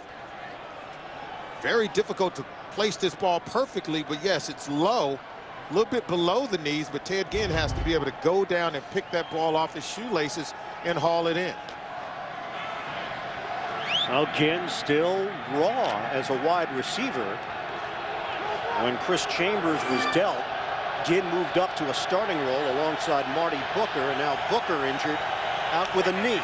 4 receivers set, Lemon throwing, and almost intercepted. Keith Ellison. It bounced off the fingertips of the Buffalo linebacker, and Miami will punt. So we see 3 straight pass plays by the Miami Dolphins offense to come out and start the second half.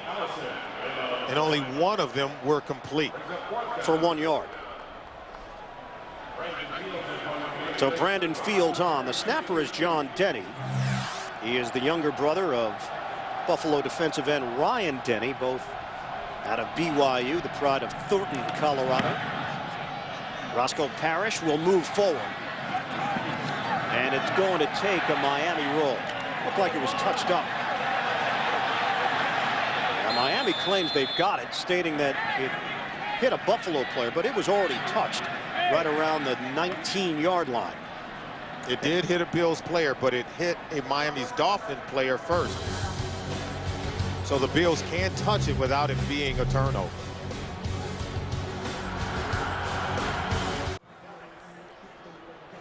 And back in Buffalo, Bills up big, 31-7. Dick Geron's team taking care of business in that first half.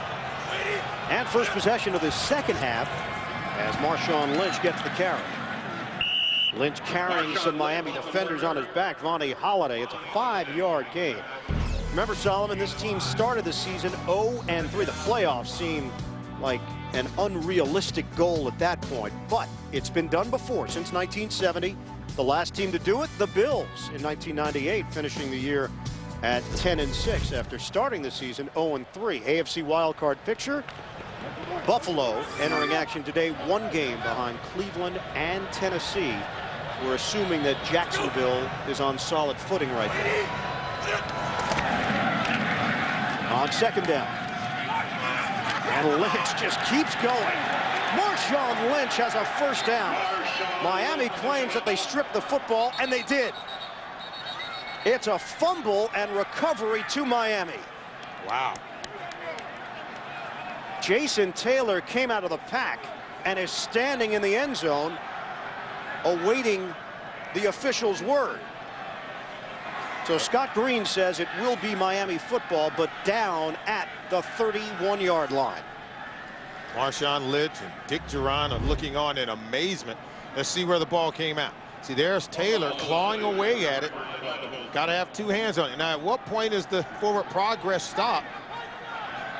Ball is out on the ground. I don't know that we ever saw the ball exchange hands. Well, Miami gets on the field quickly. No challenge here as Gatto gets the carry. And Samcon Gatto carries out across the 30-yard line. Angelo Crowell after the 3-yard gain from Gatto. Now, let's see when the ball came out. I don't know when it came out because I'm not sure we could see it. Well, there it is. It's on the field there. Ball's on the ground there. Dick Duran did not throw out the red flag because he couldn't tell as to whether or not Marshawn Lynch had fumbled the ball. You know, in those situations, you also have to factor in the whistle when they decide that forward progress is over and it's a gang tackle scenario. Obviously, the play was still alive. Lemon to throw it. Cleo Lemon lofts one, incomplete. And he put it in the direction of David Martin. Jabari Greer, the corner, over there to deal with the tight end. That's Tennessee against Tennessee. Martin now in his 7th year, Greer in his 4th year. You say, well, the ball is behind it, and I thought it was well defended by Greer. But if you take a look at the weather conditions, the ball's not going to always be perfectly thrown where you need it.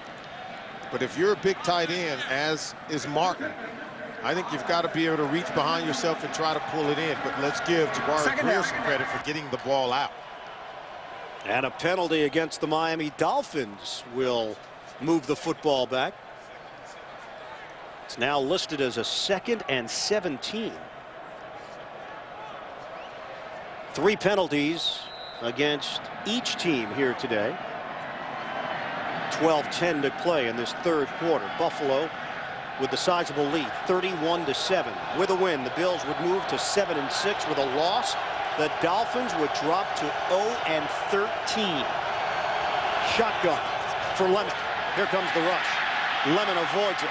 Throwing on the move and complete to Hagan. Hagan will come up short of the first down.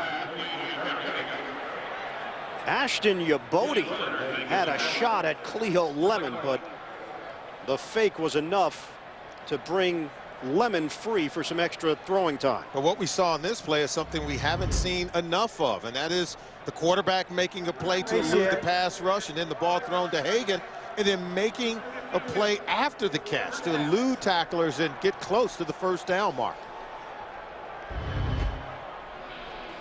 John DeGiorgio may have been called on the inadvertent face mask. It's a 5-yard penalty. Let's take a look. Yep. 52. Grabbing the face mask, and that will give the Miami Dolphins a first down. So they place the football at the 20. On a 1st and 10 for Miami. To the ground game. Gatto, he's got a big hole. Samcon Gatto takes it the distance. Touchdown, Miami. 2nd touchdown of the day for Gatto. And without George Wilson in there at the safety position, Jim Leonard just whiffs on this tackle. Watch number 42 for the Bills. Comes up. You've got to be able to make this tackle. Both defenders, including Terrence McGee, just bounce right off Samcon Gatto. He runs really hard through that Bills defense for his 2nd touchdown. 7 carries, 42 yards for Gatto, who's in for Chapman, who was in for Ronnie Brown. And it's 31-14 Bills. 3rd quarter action continues from Orchard Park, New York. In a moment. Company Plane, Burger King, who reminds you to have it your way. And by Kay Jewelers. Every kiss begins with K.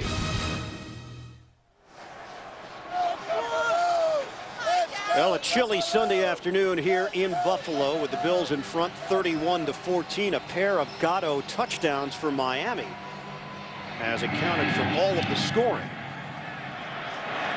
Another short kick. This time it's Fred Jackson shedding one tackle. And Jackson able to stay on his feet as he takes it to the 35-yard line for the Bills. Voting for the 2008 Pro Bowl ends on Tuesday, December 11th at noon Eastern. You can vote at NFL.com/Pro Bowl or text PRO to 7777 via your Sprint service. Standard text rates do apply. Plus, you can enter to win a trip to the 2008 Pro Bowl in Hawaii only at NFL.com. So the Bills still have a large cushion here, but they'd like to get something going on offense, at least use some clock in this third quarter and get closer to a 7-6 record before the end of the day. There's Jackson looking to turn the corner. And Jackson goes down after the gain of 2. Andre Goodman leading that surge with Travis Daniels for Miami. This is where, if you're in the huddle, you're talking to Fred Jackson as well as Marshawn Lynch, because in order to preserve the victory, if you're Buffalo, you have to continue to run the football. That means you have to trust the young runners to hold on to it, because Miami's going to be clawing at it, trying to create a turnover.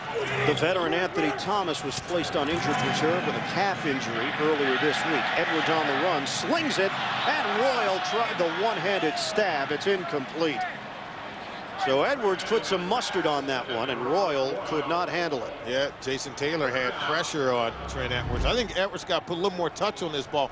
Look how close Royal is to him. I know he tried to slide it underneath, but put a little more touch on that ball, create an easier reception for Robert Royal. And it sets up 3rd and 8. The last thing you need is a 3-and-out to give Miami some confidence with plenty of time left in the third quarter. Shotgun Edwards. Here comes the rush. They handle it. Edwards throws, sideline route, and it's dropped by Parrish. Incomplete. The hit comes from Daniels, and Buffalo goes 3-and-out. Oh, Parrish has to hold on to it. Travis Daniels is able to punch this ball out from the backside. Watch the right hand. See how he punches that ball out? It's going to be a first down if he doesn't make that heads-up play. Tremendous play by Travis Daniels. And the 5th punt of the day for Brian Moorman. We still have 10:32 left in the third quarter. Ted Ginn waiting at his own 20. And this one will sail towards the perimeter and bounce out of bounds. So Miami gets it back, trailing 31-14 in this battle in the AFC East.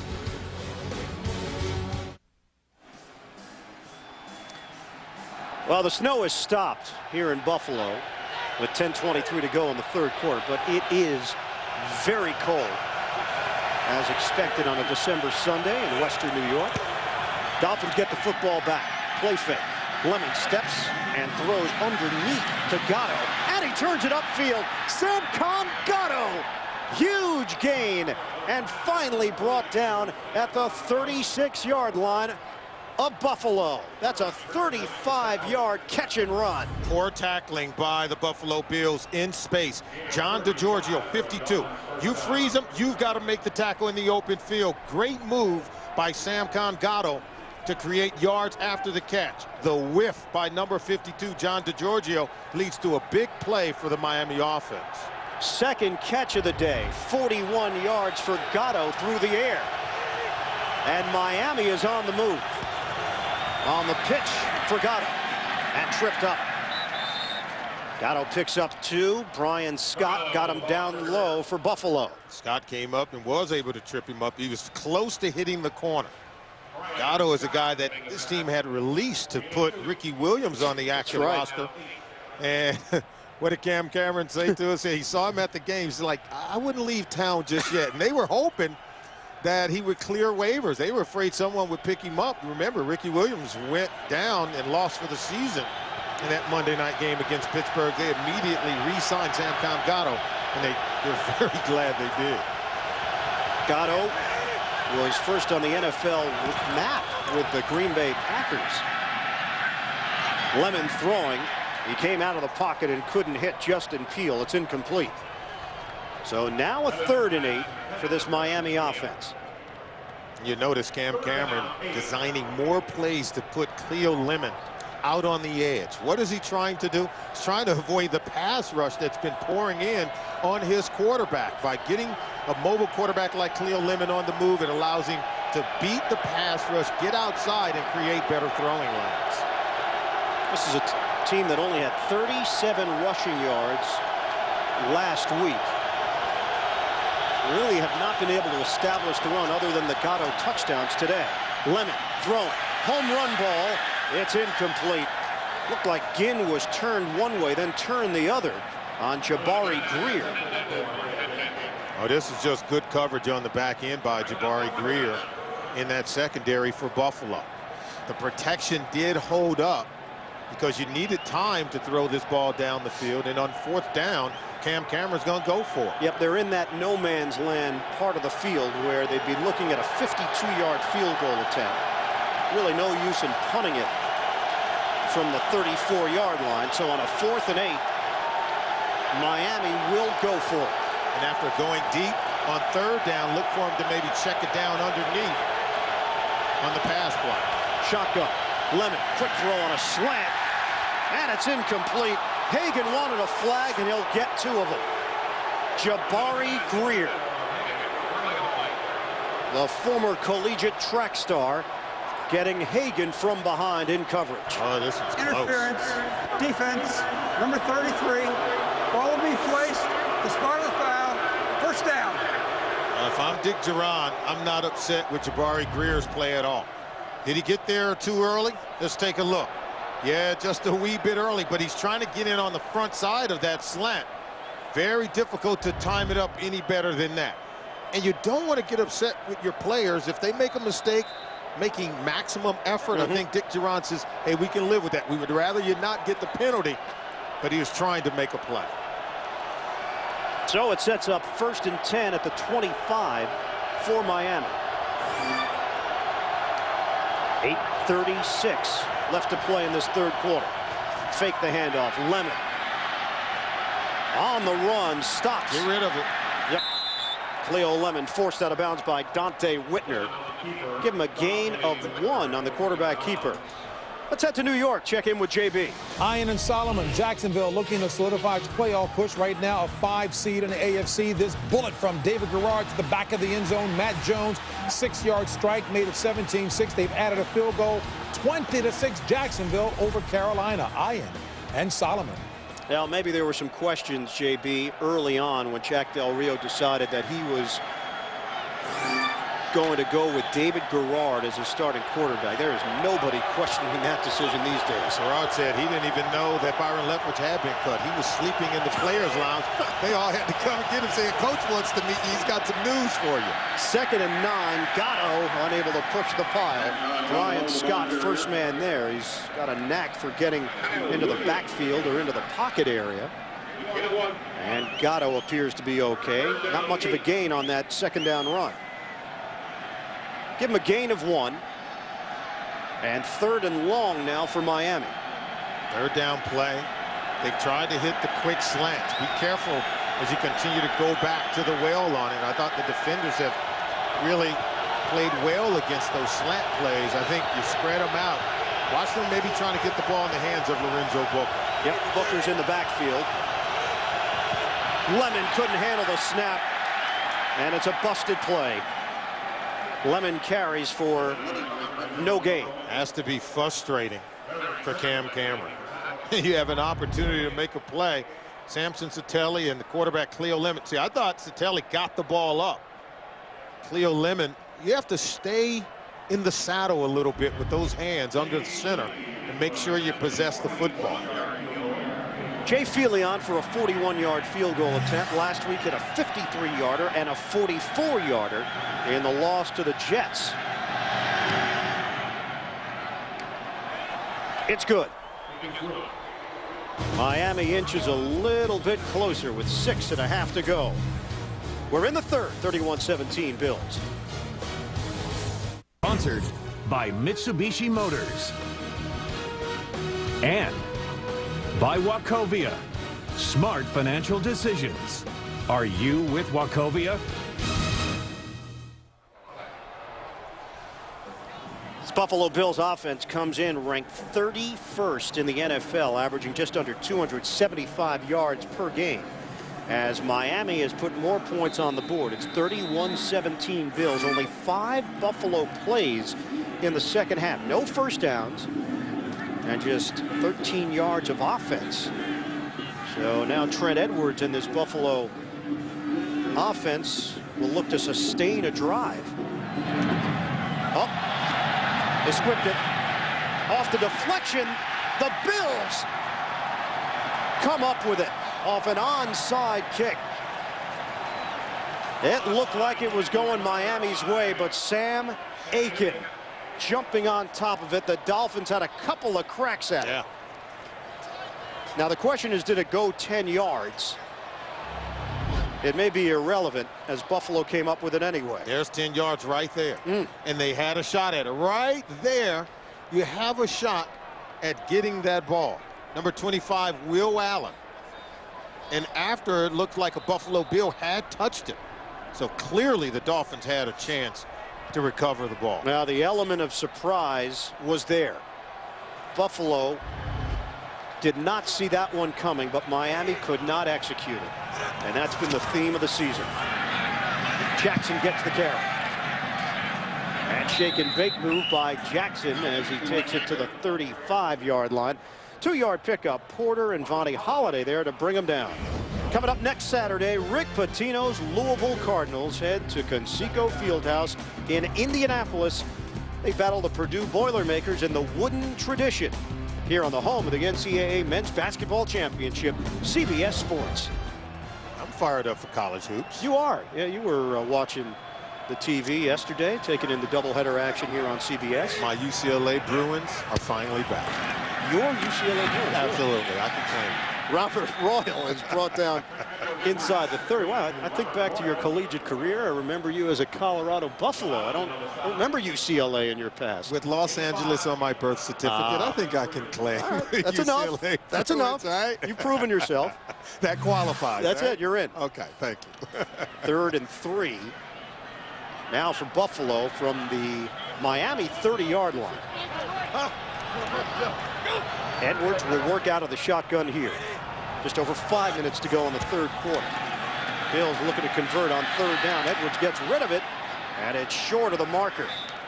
Josh Reed able to catch it, but not quite enough for the first down. Will Allen there defensively for the Dolphins. Courtney Bryan coming in with pressure on Trent Edwards. You know, Edwards is doing a good job of hanging in the pocket, not making mistakes. Almost holds on to that one a little too long.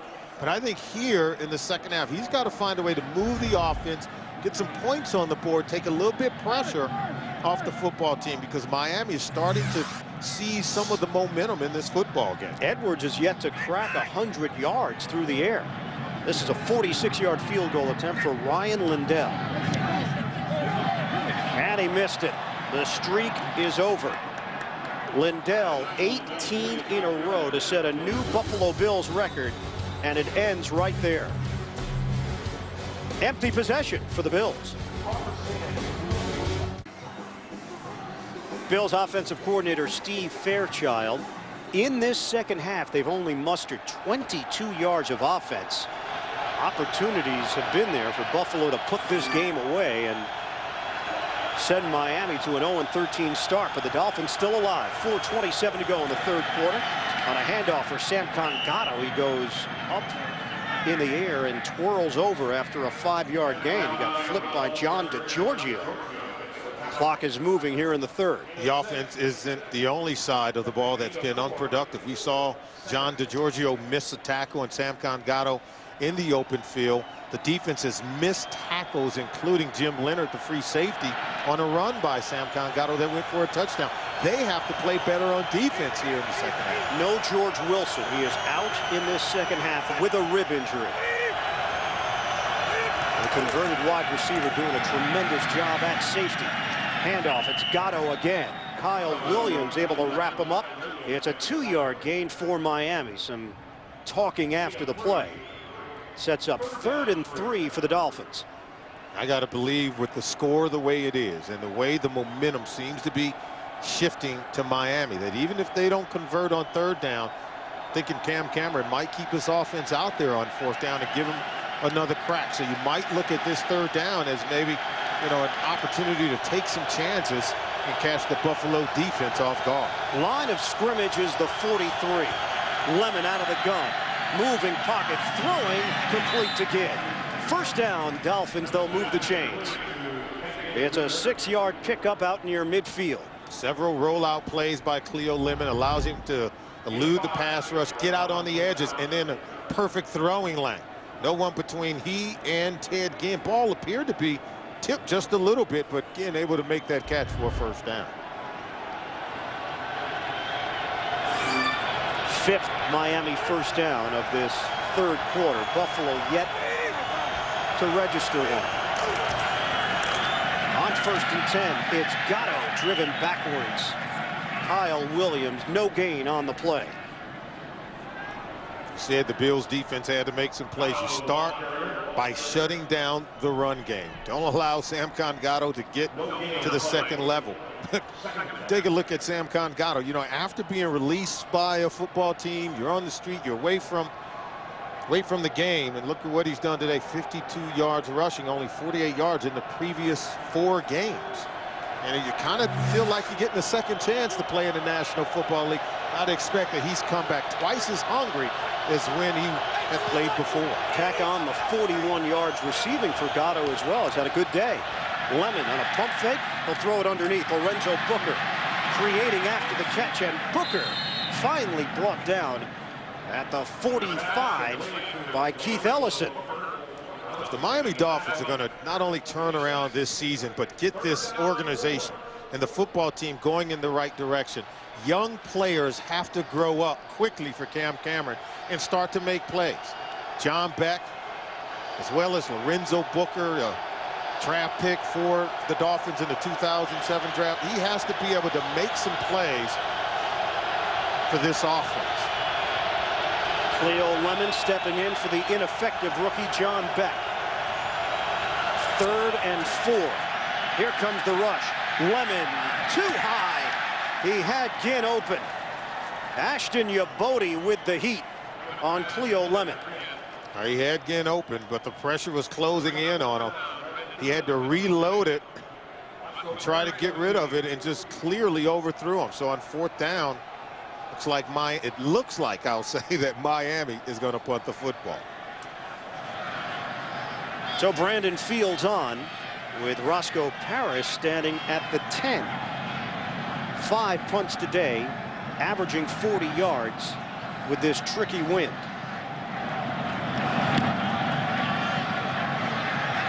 Parrish moves forward, going to let it bounce, and it's touched up by Miami. At the 15-yard line, this is the 1st half of a doubleheader. The NFL on CBS. The New England Patriots, they have perfection on their mind. They got by Baltimore, and now it's the Pittsburgh Steelers standing in their way. Patriots are 12-0. They meet the Steelers next on CBS. If you want to know how to beat that Patriots team, only one guy I want to talk to, Willis McGahee.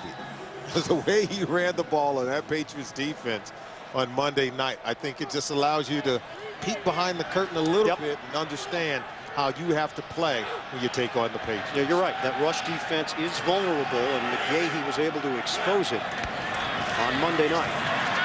Marshawn Lynch able to cross the 20-yard line. It's a good gain on 1st down of 7 yards.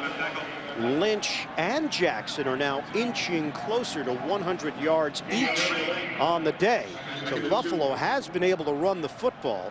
Their 3 touchdowns have come via the pass, with Trent Edwards finding Royal for 2 of those scores. And then, of course, the Wilson intercept for the pick 6. Yeah, we said in our first on the field segment that Marshawn Lynch would get a lot of help with the workload running the football. Both he and Fred Jackson have been very effective. Lynch 84 yards, Jackson 84 yards. End of the 3rd quarter. And Lynch gets the carry again. He's going to come up short of the first down. He picks up 2. And that'll do it here in the 3rd. Buffalo with a 31-17 lead on Miami.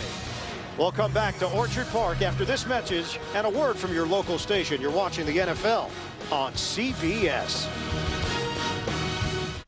It's their last chance. This could be total insanity.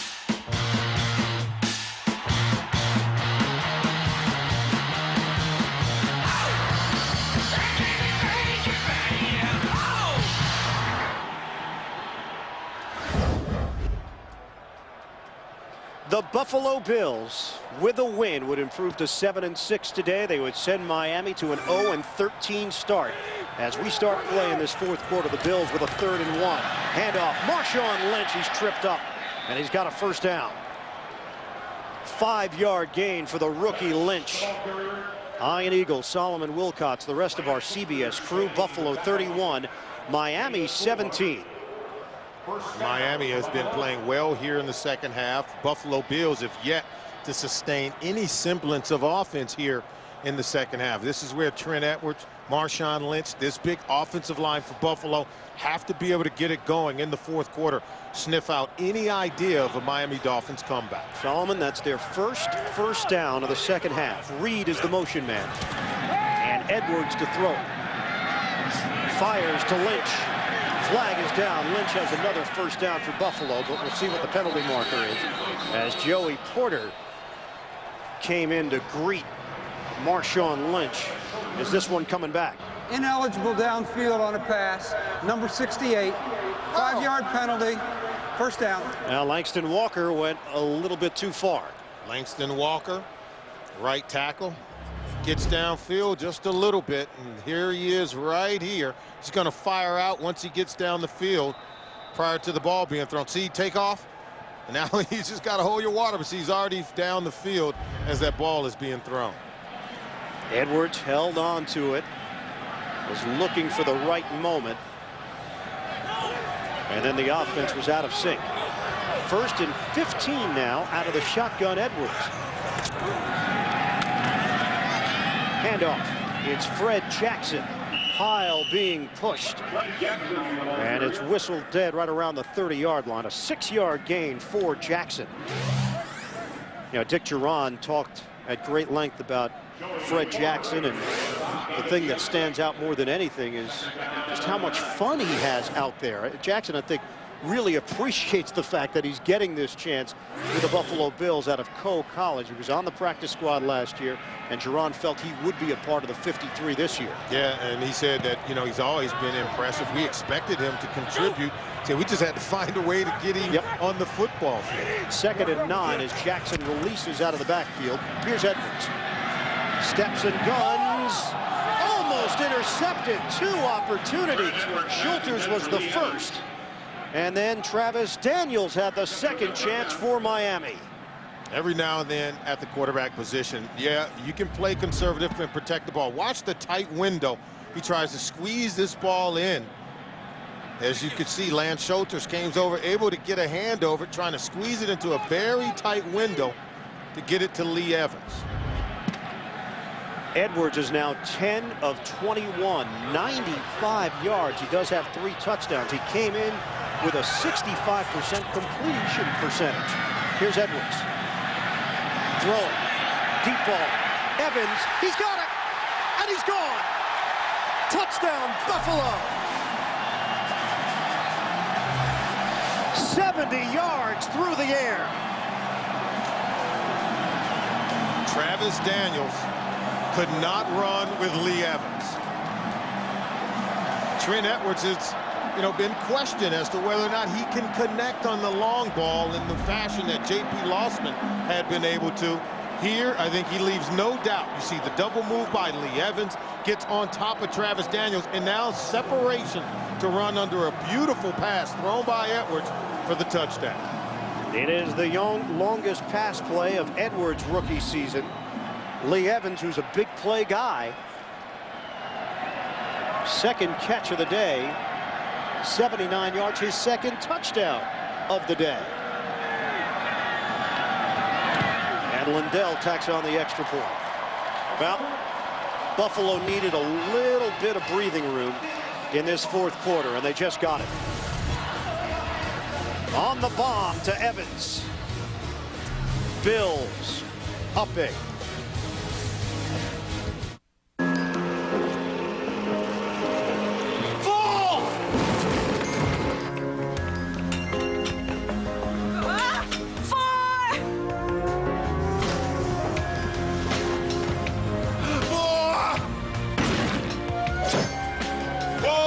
What if your entire business could learn to minimize risks? Well, off the course anyway, because change happens. Zurich.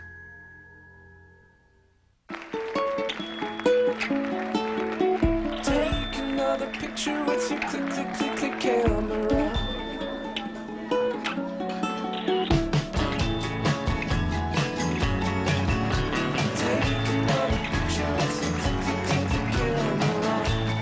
The Sony CyberShot camera with HD output.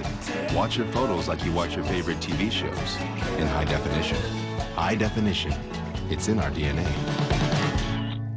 I'm just out here making sure every kernel's perfect. I'm Melster the Malster. He knows whether or not it's good enough to make Michelob or not. If malt doesn't taste right, it won't make a good beer. When you malt the barley, you want every single kernel to grow. We baby the barley, we baby the malt. I sniff it, I taste it. The flavor has to be right, the color has to be right, but my favorite part is when it's turned into beer. There's a family behind the Michelob family of beers. Michelob, crafting a better beer. For the Duque family, the wedding day they've been waiting for is coming. But so is the perfect storm. Drop the gun or I do him right here. I can't do that. Just leave. They're gonna leave until they kill us.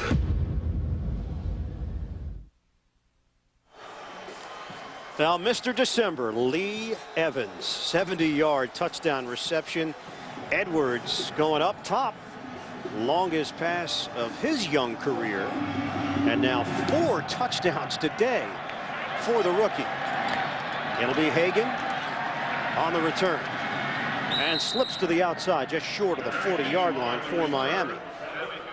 38-17 Buffalo. First 12 games, Buffalo quarterbacks combined had 5 touchdown passes. Edwards has put up 4 this afternoon. And I think that was a significant play, the 70-yard strike to Lee Evans. Another play that Trent Edwards can add to his resume, building off what we saw last week against the Washington Redskins. I think his ability to get the team going. When they appeared to be stagnant on offense, they were very lethargic to start the second half and to seize the momentum back for Miami, get his team into the end zone. That's what it's all about. Here's Ginn on the outside and only picks up a yard, and John DeGiorgio came over from middle linebacker to make that play for Buffalo. Well, this is the most points that the Bills have put up this season, 38. And Buffalo still has games against Cleveland, the Giants, and Philadelphia to wrap up this season and maybe come up with one of the more unlikely playoff spots that we've seen in this league in quite some time. Where the Bills were, considering the adversity this team had faced early in the season, the Kevin Everett situation, various injuries, tough losses. False start, offense, number 83, 5-yard penalty, second down. That's Greg Camarillo, backup wide receiver, called on the false start. And we want to send our best wishes to Kevin Everett, who's rehabbing in his home state of Texas. Understood that he has walked while rehabbing and recovering just fine. We wish him well. And boy, Dick Duran's just doing one heck of a job with this football team as they appear to be headed toward the playoffs. Still a lot of work to be done. They'll certainly perform like a playoff team at times here today. Lemon unable to hit Booker over the middle. Well, I mentioned Buffalo's remaining schedule. Now the intrigue for Miami. Can they avoid the 0-16 season? It's never been done. They take on Baltimore. They are at New England, and they wrap up the season at home against Cincinnati. I know everyone's looking and say, well, maybe they got a shot in 2 of those 3 games for Cam Cameron. But the last team the Miami Dolphins actually beat was, guess who? New England Patriots. That's right. That's their last win. Wow. A game against the New England Patriots. 3rd and 14. Out of the gun. Lemon sets and fires. High throw. Hagan with an excellent effort. And it's a catch and a first down for the Dolphins. This is making a play for your quarterback. Hagan goes up for this one. Had a chance to pull in one for a touchdown earlier. Couldn't come down with it, but watch him go up to the next level to bring that one down 2 feet in. And it's a catch for a first down.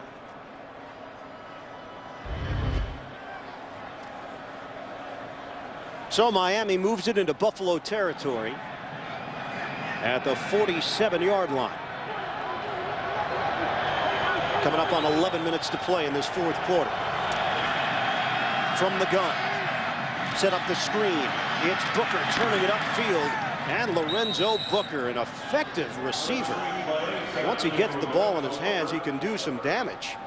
Booker last week in that loss to the Jets had 6 catches for 63 yards. You saw some of the skills right there. I think he can be a real playmaker in this offense. He's getting an opportunity to play. He's got tremendous skill set in terms of his hands, his speed, and his quickness in the open field. He's got to be one of these guys that I think come on very quickly over the next few weeks. Got to be able to show this offense something and prove that he can be a player for this football team. 3 catches, 26 yards for Booker. And a 5 receiver set for Lemon. Flag is thrown as he's able to connect with David Martin, the tight end. 6-yard gain, penalty marker on the play. It's going to work against Buffalo. 2nd down 4. So the 6-yard gain for David Martin. Offside. Defense. Number 94. 5-yard penalty. First down. Well, they'll accept the penalty on Schobel and make it 1st and 5 as opposed to 2nd and 4.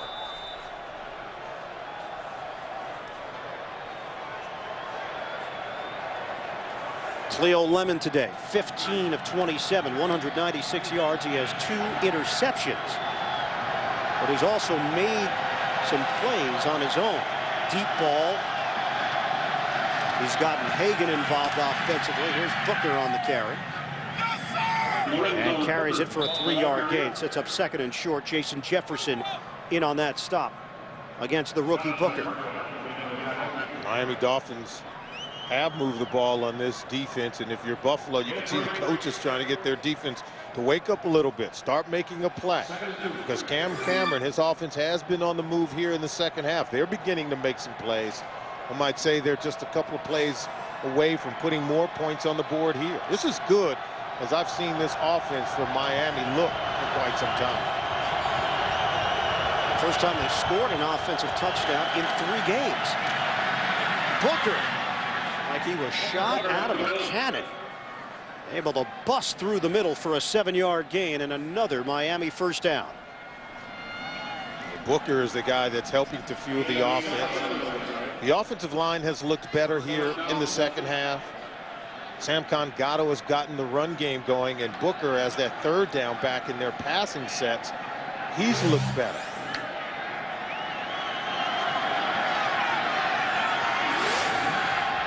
(38-17), Buffalo with the lead with 8:34 and counting left in this 4th quarter.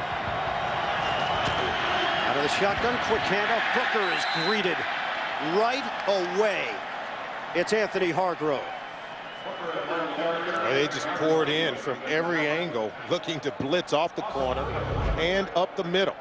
You can see him coming off the corner there. Number 26, Ashton Ubodi. He and Jabari Greer, and then Hargrove coming right up the middle. So they had a sense there was going to be a run play, and that's what they'll do. They'll blitz you when you decide to run it, Cam Cameron's going to have to come with some play-action passes and try to get behind the defense. 2nd and 13 now for the Dolphins. Lemon knocked down at the line of scrimmage by Triplett. Hagan was the intended receiver. NFL Today update. Let's head to New York. Check in with JB. It was a frustrated LaDainian Tomlinson after Phillip Rivers picked earlier, sitting next to his teammate and getting up and leaving. But on the field, Rivers finds Tomlinson. He takes it in for the score, capping a 4-play, 48-yard drive. San Diego now within 7 of Tennessee. Back to Ian Eagle and Solomon Wilcox. Well, JB, that is a game which is of some major interest to Bills fans, considering where Tennessee sits in the standings compared to Buffalo. 1 game separates them, with the Bills in front here, and the Titans looking to hold on against the Chargers. Here's Lemon to throw it. It just slipped out of his hands, unless Schobel made contact with him to hinder that throw. It was both Schobel and Kyle Williams putting pressure on Cleo Lemon. They're starting to come after the quarterback now as we go to 4th down. They're going to have to go for it. Yeah, it looked like Schobel came in from the backside, was able to get the ball out as Cleo Lemon was throwing it. 4th and 13. Looks like Miami is going to go for it.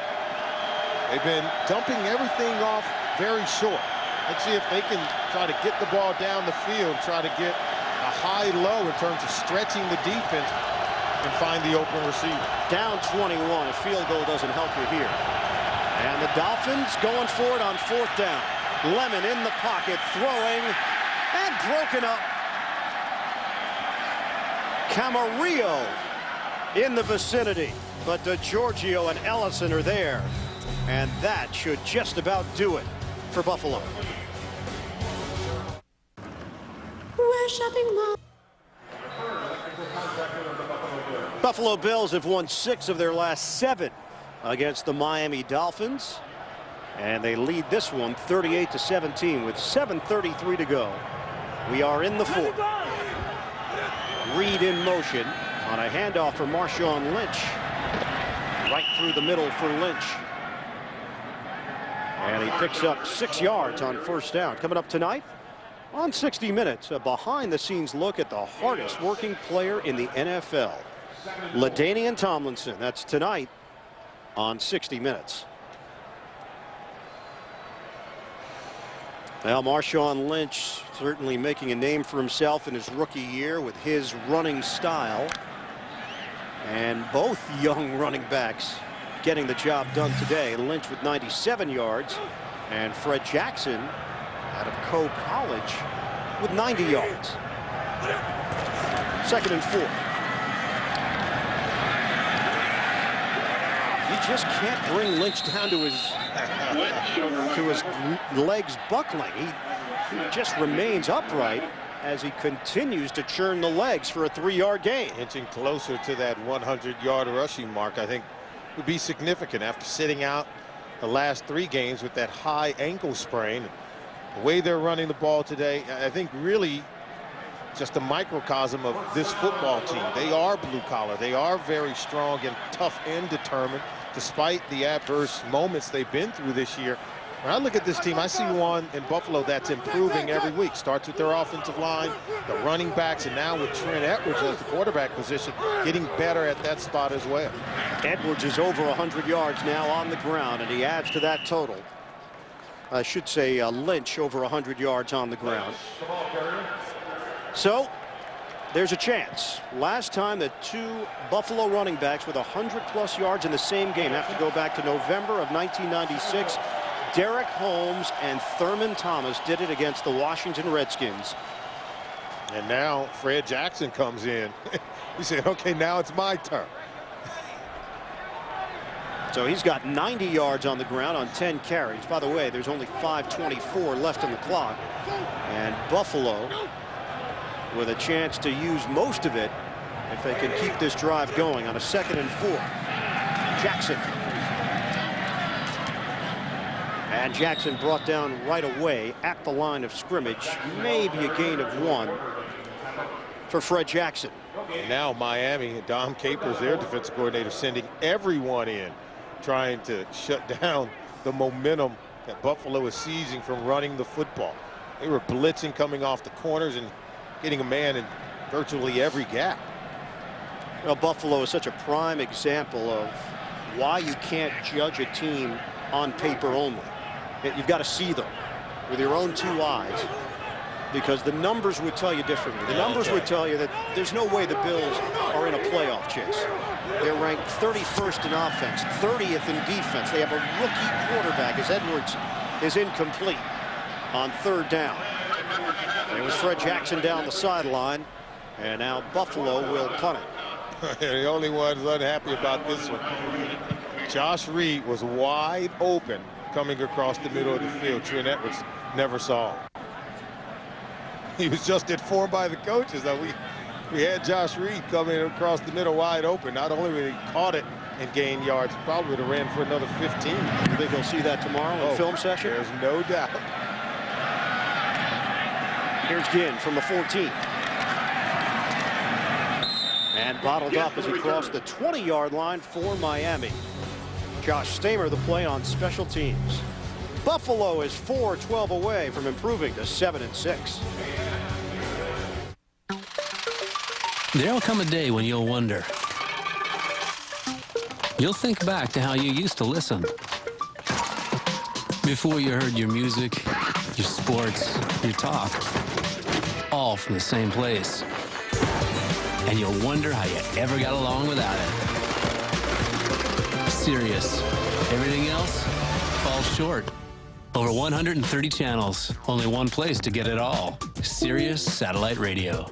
Found the perfect tree. Really? It comes with a present. This Christmas, give her a gift of gold from Kay Jewelers. Only gold glows. This the one, ma'am? This is the one. Every kiss begins with K. We need more customers. So, what? Advertise? Ask the ad guru. Yellowbook.com. Customers know what they want, not always where to find it. Excellent. Yellow Book. Business is off the charts. Wherever you look, Yellow Book. This is the story of giving my mom what she really wants for the holidays.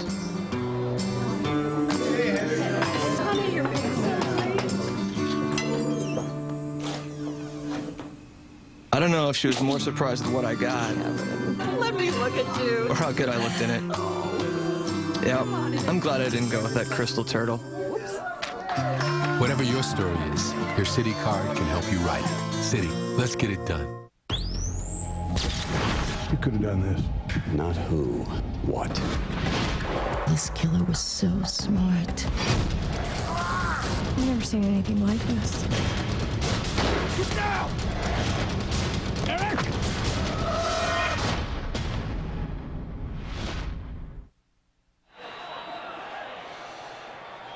38-17, the Bills leading the Dolphins with 4:12 to play. Josh Stamer was hurt on that special teams play, but was able to get up and jog off the field himself. Miami takes over with a 1st and 10 at the 21. Lemon gets rid of it to Booker, and he'll pick up a yard. Jim Leonard making that stop. Doesn't look like it's going to happen for Miami this week. They'll fall to 0-13. As you mentioned, looking at those final 3 games, got to find somewhere to try to get a win. Pittsburgh at New England. Second half of the doubleheader coming up. The NFL on CBS. And Lemon on the out route to Hagan. That's a well-thrown ball by Cleo Lemon. And I've got to believe, Solomon, obviously this will be fodder during the week, but Miami's got Baltimore coming up.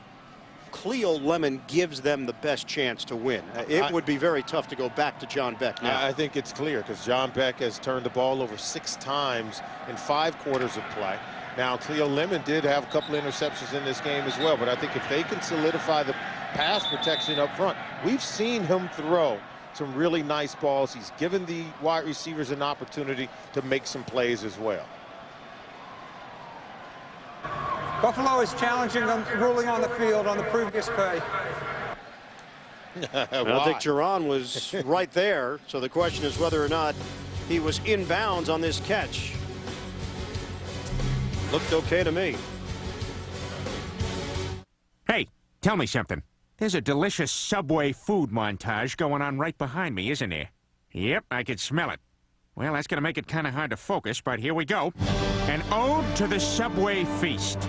Turkey, salami, cheese with roast beef, pepperoni and ham. Write this down, Chief. We got 'em all on freshly baked bread. The Subway feast. It's as big as my head. Beat that, Jared.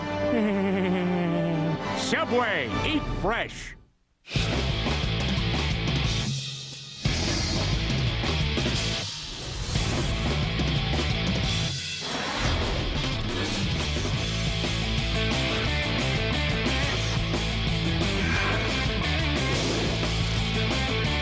Get the best sports and movies in HD free for 6 months. Plus, get a free HD DVR upgrade. Get over 70 national HD channels today, and more on the way with Dish Network.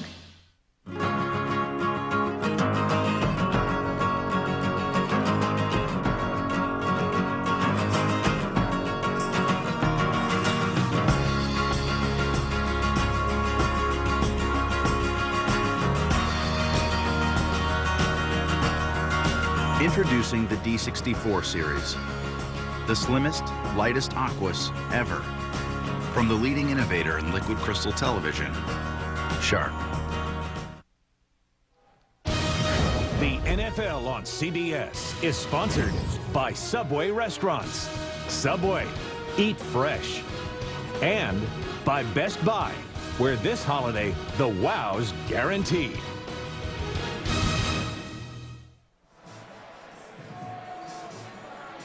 Well, coach, a challenge from Dick Duran. After reviewing the play, the ruling on the field stands. The receiver got both feet inbounds. Buffalo is charged a timeout. That is also their last challenge. So it's a clean catch for Hagan. And another look, maybe Duran felt there was a little bit of movement by the ball. No, that ball stuck to the chest from the moment it hit Hagan.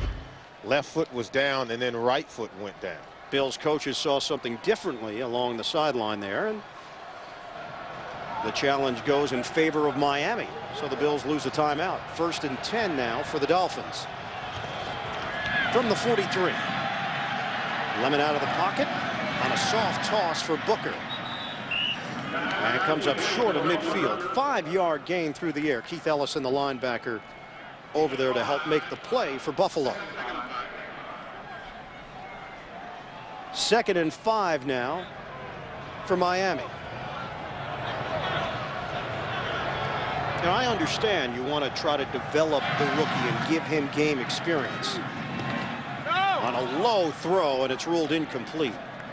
But you're also trying to avoid history at this point. And there is nobody associated with this franchise that wants to go into the record books at 0-16. Players, coaches, secretaries. What if you're a veteran player like a Jason Taylor or Vonnie Holliday, Keith Traylor? He says, you know, and even Holliday told us that, yeah, we understand you got to try to groom John Beck. You got to give him opportunity to play. But for those veteran players who have a lot of pride, you know, they want to go out and win football games. And so you have to prioritize it. Winning has to be priority number 1. 3rd and 5. And Lemon puts it on time to Hagan. A 1st down. Into Buffalo territory. Under 3 minutes to play now here in Orchard Park. Lemon 19 of 35, 231 yards. He has 2 picks. But certainly the offense looked credible today. It looked like an NFL offense with Lemon at the helm. Yeah, you still have to avoid turning over the football. Even if you're a veteran quarterback like Cleo Lemon, I'm sure that's the thing that Cam Cameron will continue to harp upon, is protecting the football. You protect the football, you give yourselves a much better chance of winning the football game. Now Miami uses a timeout with 2:34 left. Fantasy leaders in week 14. Greasy the other night in relief of Rex Grossman had 295 yards. Grant goes for 156 and a touchdown. What a find he's turned out to be. Fred Taylor, the fountain of youth for him.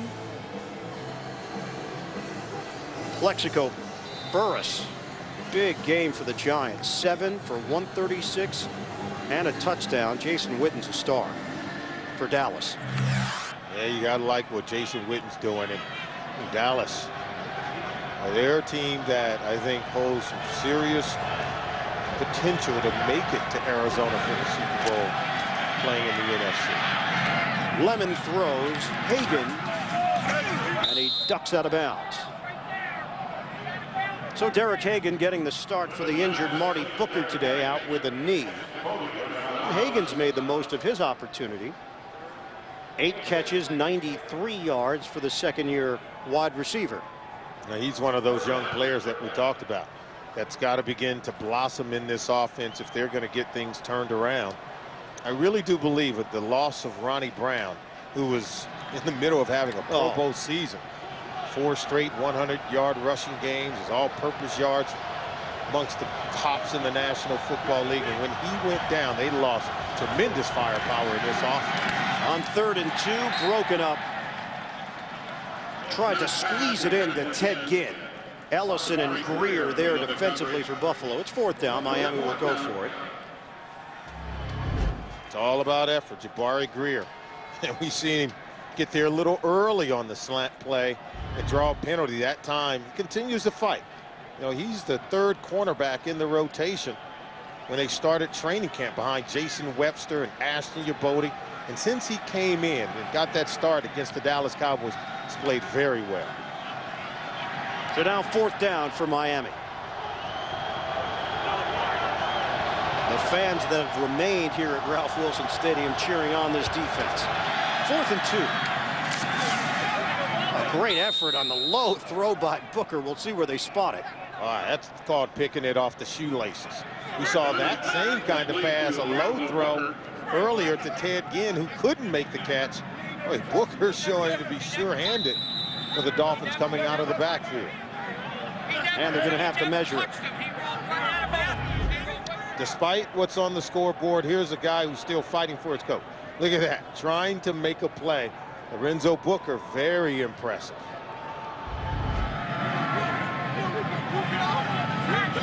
.215 mark of this 4th quarter.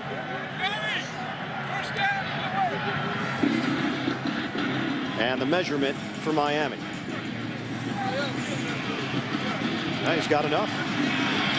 Well, these are the kind of plays when they go back to South Florida, they're going to be watching the game tapes. Cam Cameron, even though his team's going to come up short, that's going to be a play you can hold up and say, guys, look, regardless of the score, we still have a guy like Lorenzo Booker who's trying to make a play, working on his game, never taking his foot off the pedal.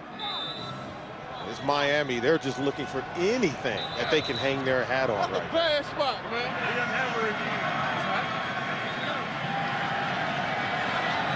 On 1st down for the Dolphins. This drive continues as Green will have a conversation with the head linesman. That's Tony Viteri. Unsportsmanlike conduct. Coach threw the flag for a challenge. He had no challenges remaining. 15-yard penalty, 1st down. Wow. So Dick Duran, who has run out of challenges, tossed the challenge flag, and it's going to cost his team 15 yards. See Dick saying, did I just do that? Yeah. Last week, he benefited from a coaching mistake from Joe Gibbs, calling back-to-back timeouts, trying to ice Ryan Lindell. And Duran knew it the second it happened. He was screaming 15 yards, 15 yards. He was correct. I think the circumstances here a little bit different. Duran can withstand this one just a tad. 38-17, Buffalo in front. Now thrown at Ted Ginn Jr. It's ruled incomplete. That was not even close to being a spiral out of the hand of Cleo Lemon. And Ted Ginn is a top 10 draft pick in the 1st round. I mean, he's got to be more sure-handed than this. As that ball comes right to him, he puts it on the ground. Cleo Lemon saying, okay, we're going to give you some chances. And he's had chances today. He's made some plays, but he's turned the ball over after a muff punt. allowing for an early score for Buffalo, and then he has not been able to make the catch when the ball has hit him in the hands a couple of times today. Shotgun, Lemon throwing, end zone, incomplete over the head of Derek Hagan. And it's 3rd down with 2:05 left. Hagan looked like he may have lost the football. I thought that ball was in an area where maybe he could have made the catch, but not so sure he could find the ball as he looks back. A reminder, second game of the doubleheader coming up, headlined by the New England Patriots hosting the Pittsburgh Steelers. Cleveland also at the Jets. That's an important game. And Kansas City meets Denver. All coming up. The NFL on CBS. 3rd and 10. Lemon floats it upstairs, and it's incomplete. We've hit the 2-minute warning. Hagan in a matchup with Greer. 4th down coming up for Miami. Buffalo in complete control here in the 4th.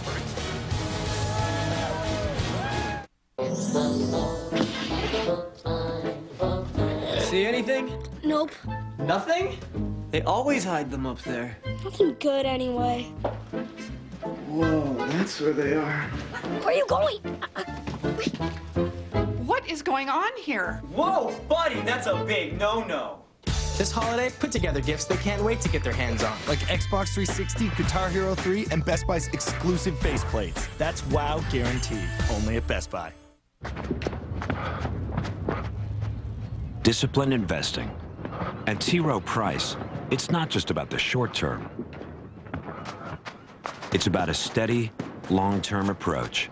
For each 3, 5, and 10-year period, over 70% of our mutual funds beat their Lipper average. Low-cost mutual funds from T. Rowe Price. Invest with confidence. Request a complete prospectus or profile with investment objectives, risks, fees, expenses, and other information to read and consider carefully before investing. Lou DiMaggio for Bristol-Myers Squibb. I got something I want to say to my heart. You almost quit on me once. Thanks for hanging in there. I want you to keep it up. I got 3 kids, 19, 15, and 3. So you keep doing your part, and I'll do mine. All right, big guy? Your will, our medicines. Together we can fight the serious diseases. Bristol-Myers Squibb. Together we can prevail. Grab my helmet. As I put it on, I see the ball in the air. I'm like, oh my goodness, what am I gonna do?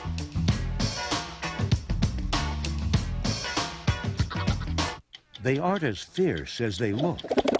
In fact, they're gentle to humans. So why are humans murdering these magnificent gorillas? 60 Minutes, tonight. 4th down for Miami. 1:59 left on the clock. And the Buffalo Bills will improve to 7-6. After starting the season 0-3, that would be 6-2 over their last 8 games. Unexpected turnaround for Dick Duran's squad.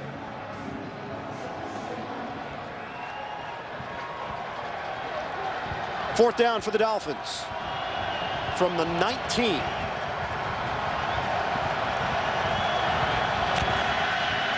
Here's Lemon. Look out. Ball is stripped. Aaron Schobel, the knockaway, and the Bills take over.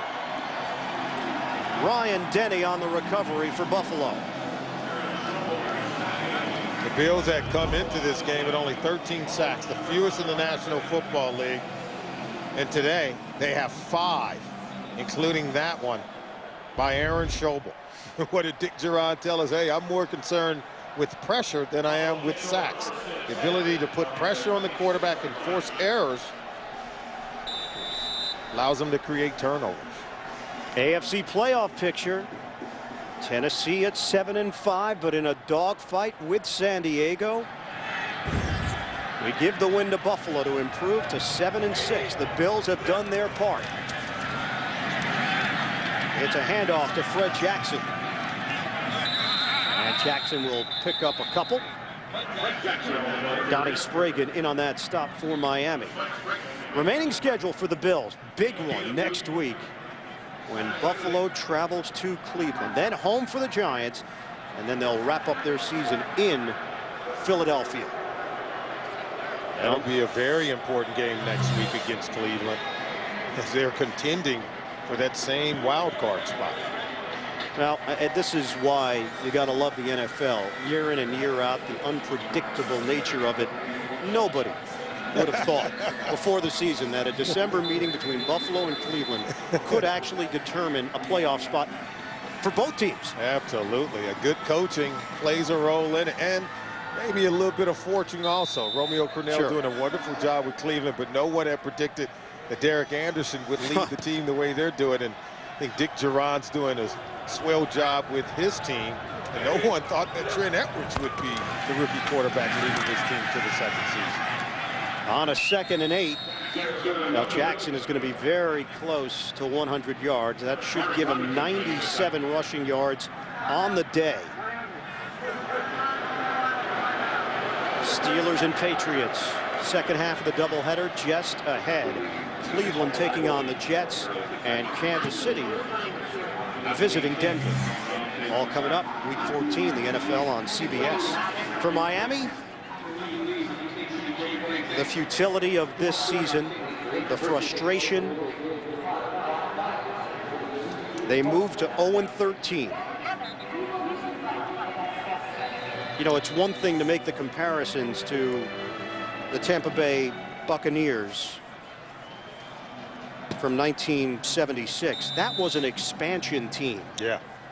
This is not. This is a team with great history that had optimism coming into this season with the new head coach Cam Cameron, a new quarterback Trent Green, a healthy Ronnie Brown, defense with stars like Taylor and Thomas. And Jackson has got it for 4 yards, and he's over 100 yards on the day as a flag comes down. Jason Taylor's none too happy with extra contact after the whistle.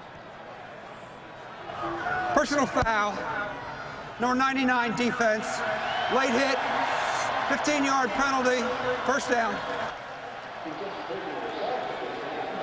So it is Taylor with the personal foul. Jackson has cracked 100. Lynch over 100.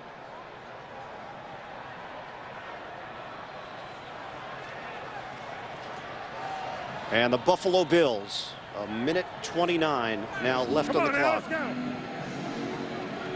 Once they got Jackson that yardage, we have to assume the approach now is just to take a knee.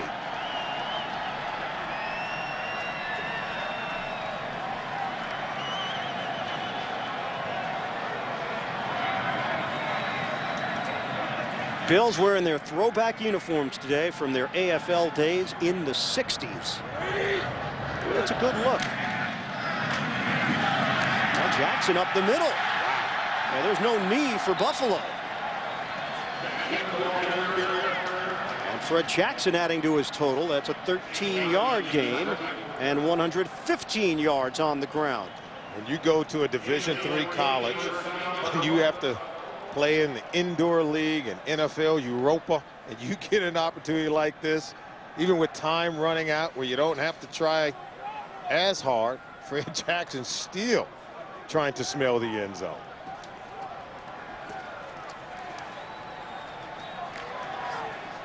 So the Bills come to the line of scrimmage,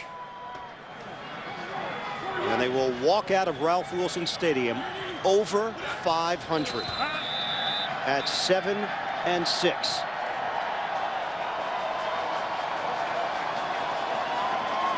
Coming up, Pittsburgh at New England. Big matchup here on CBS.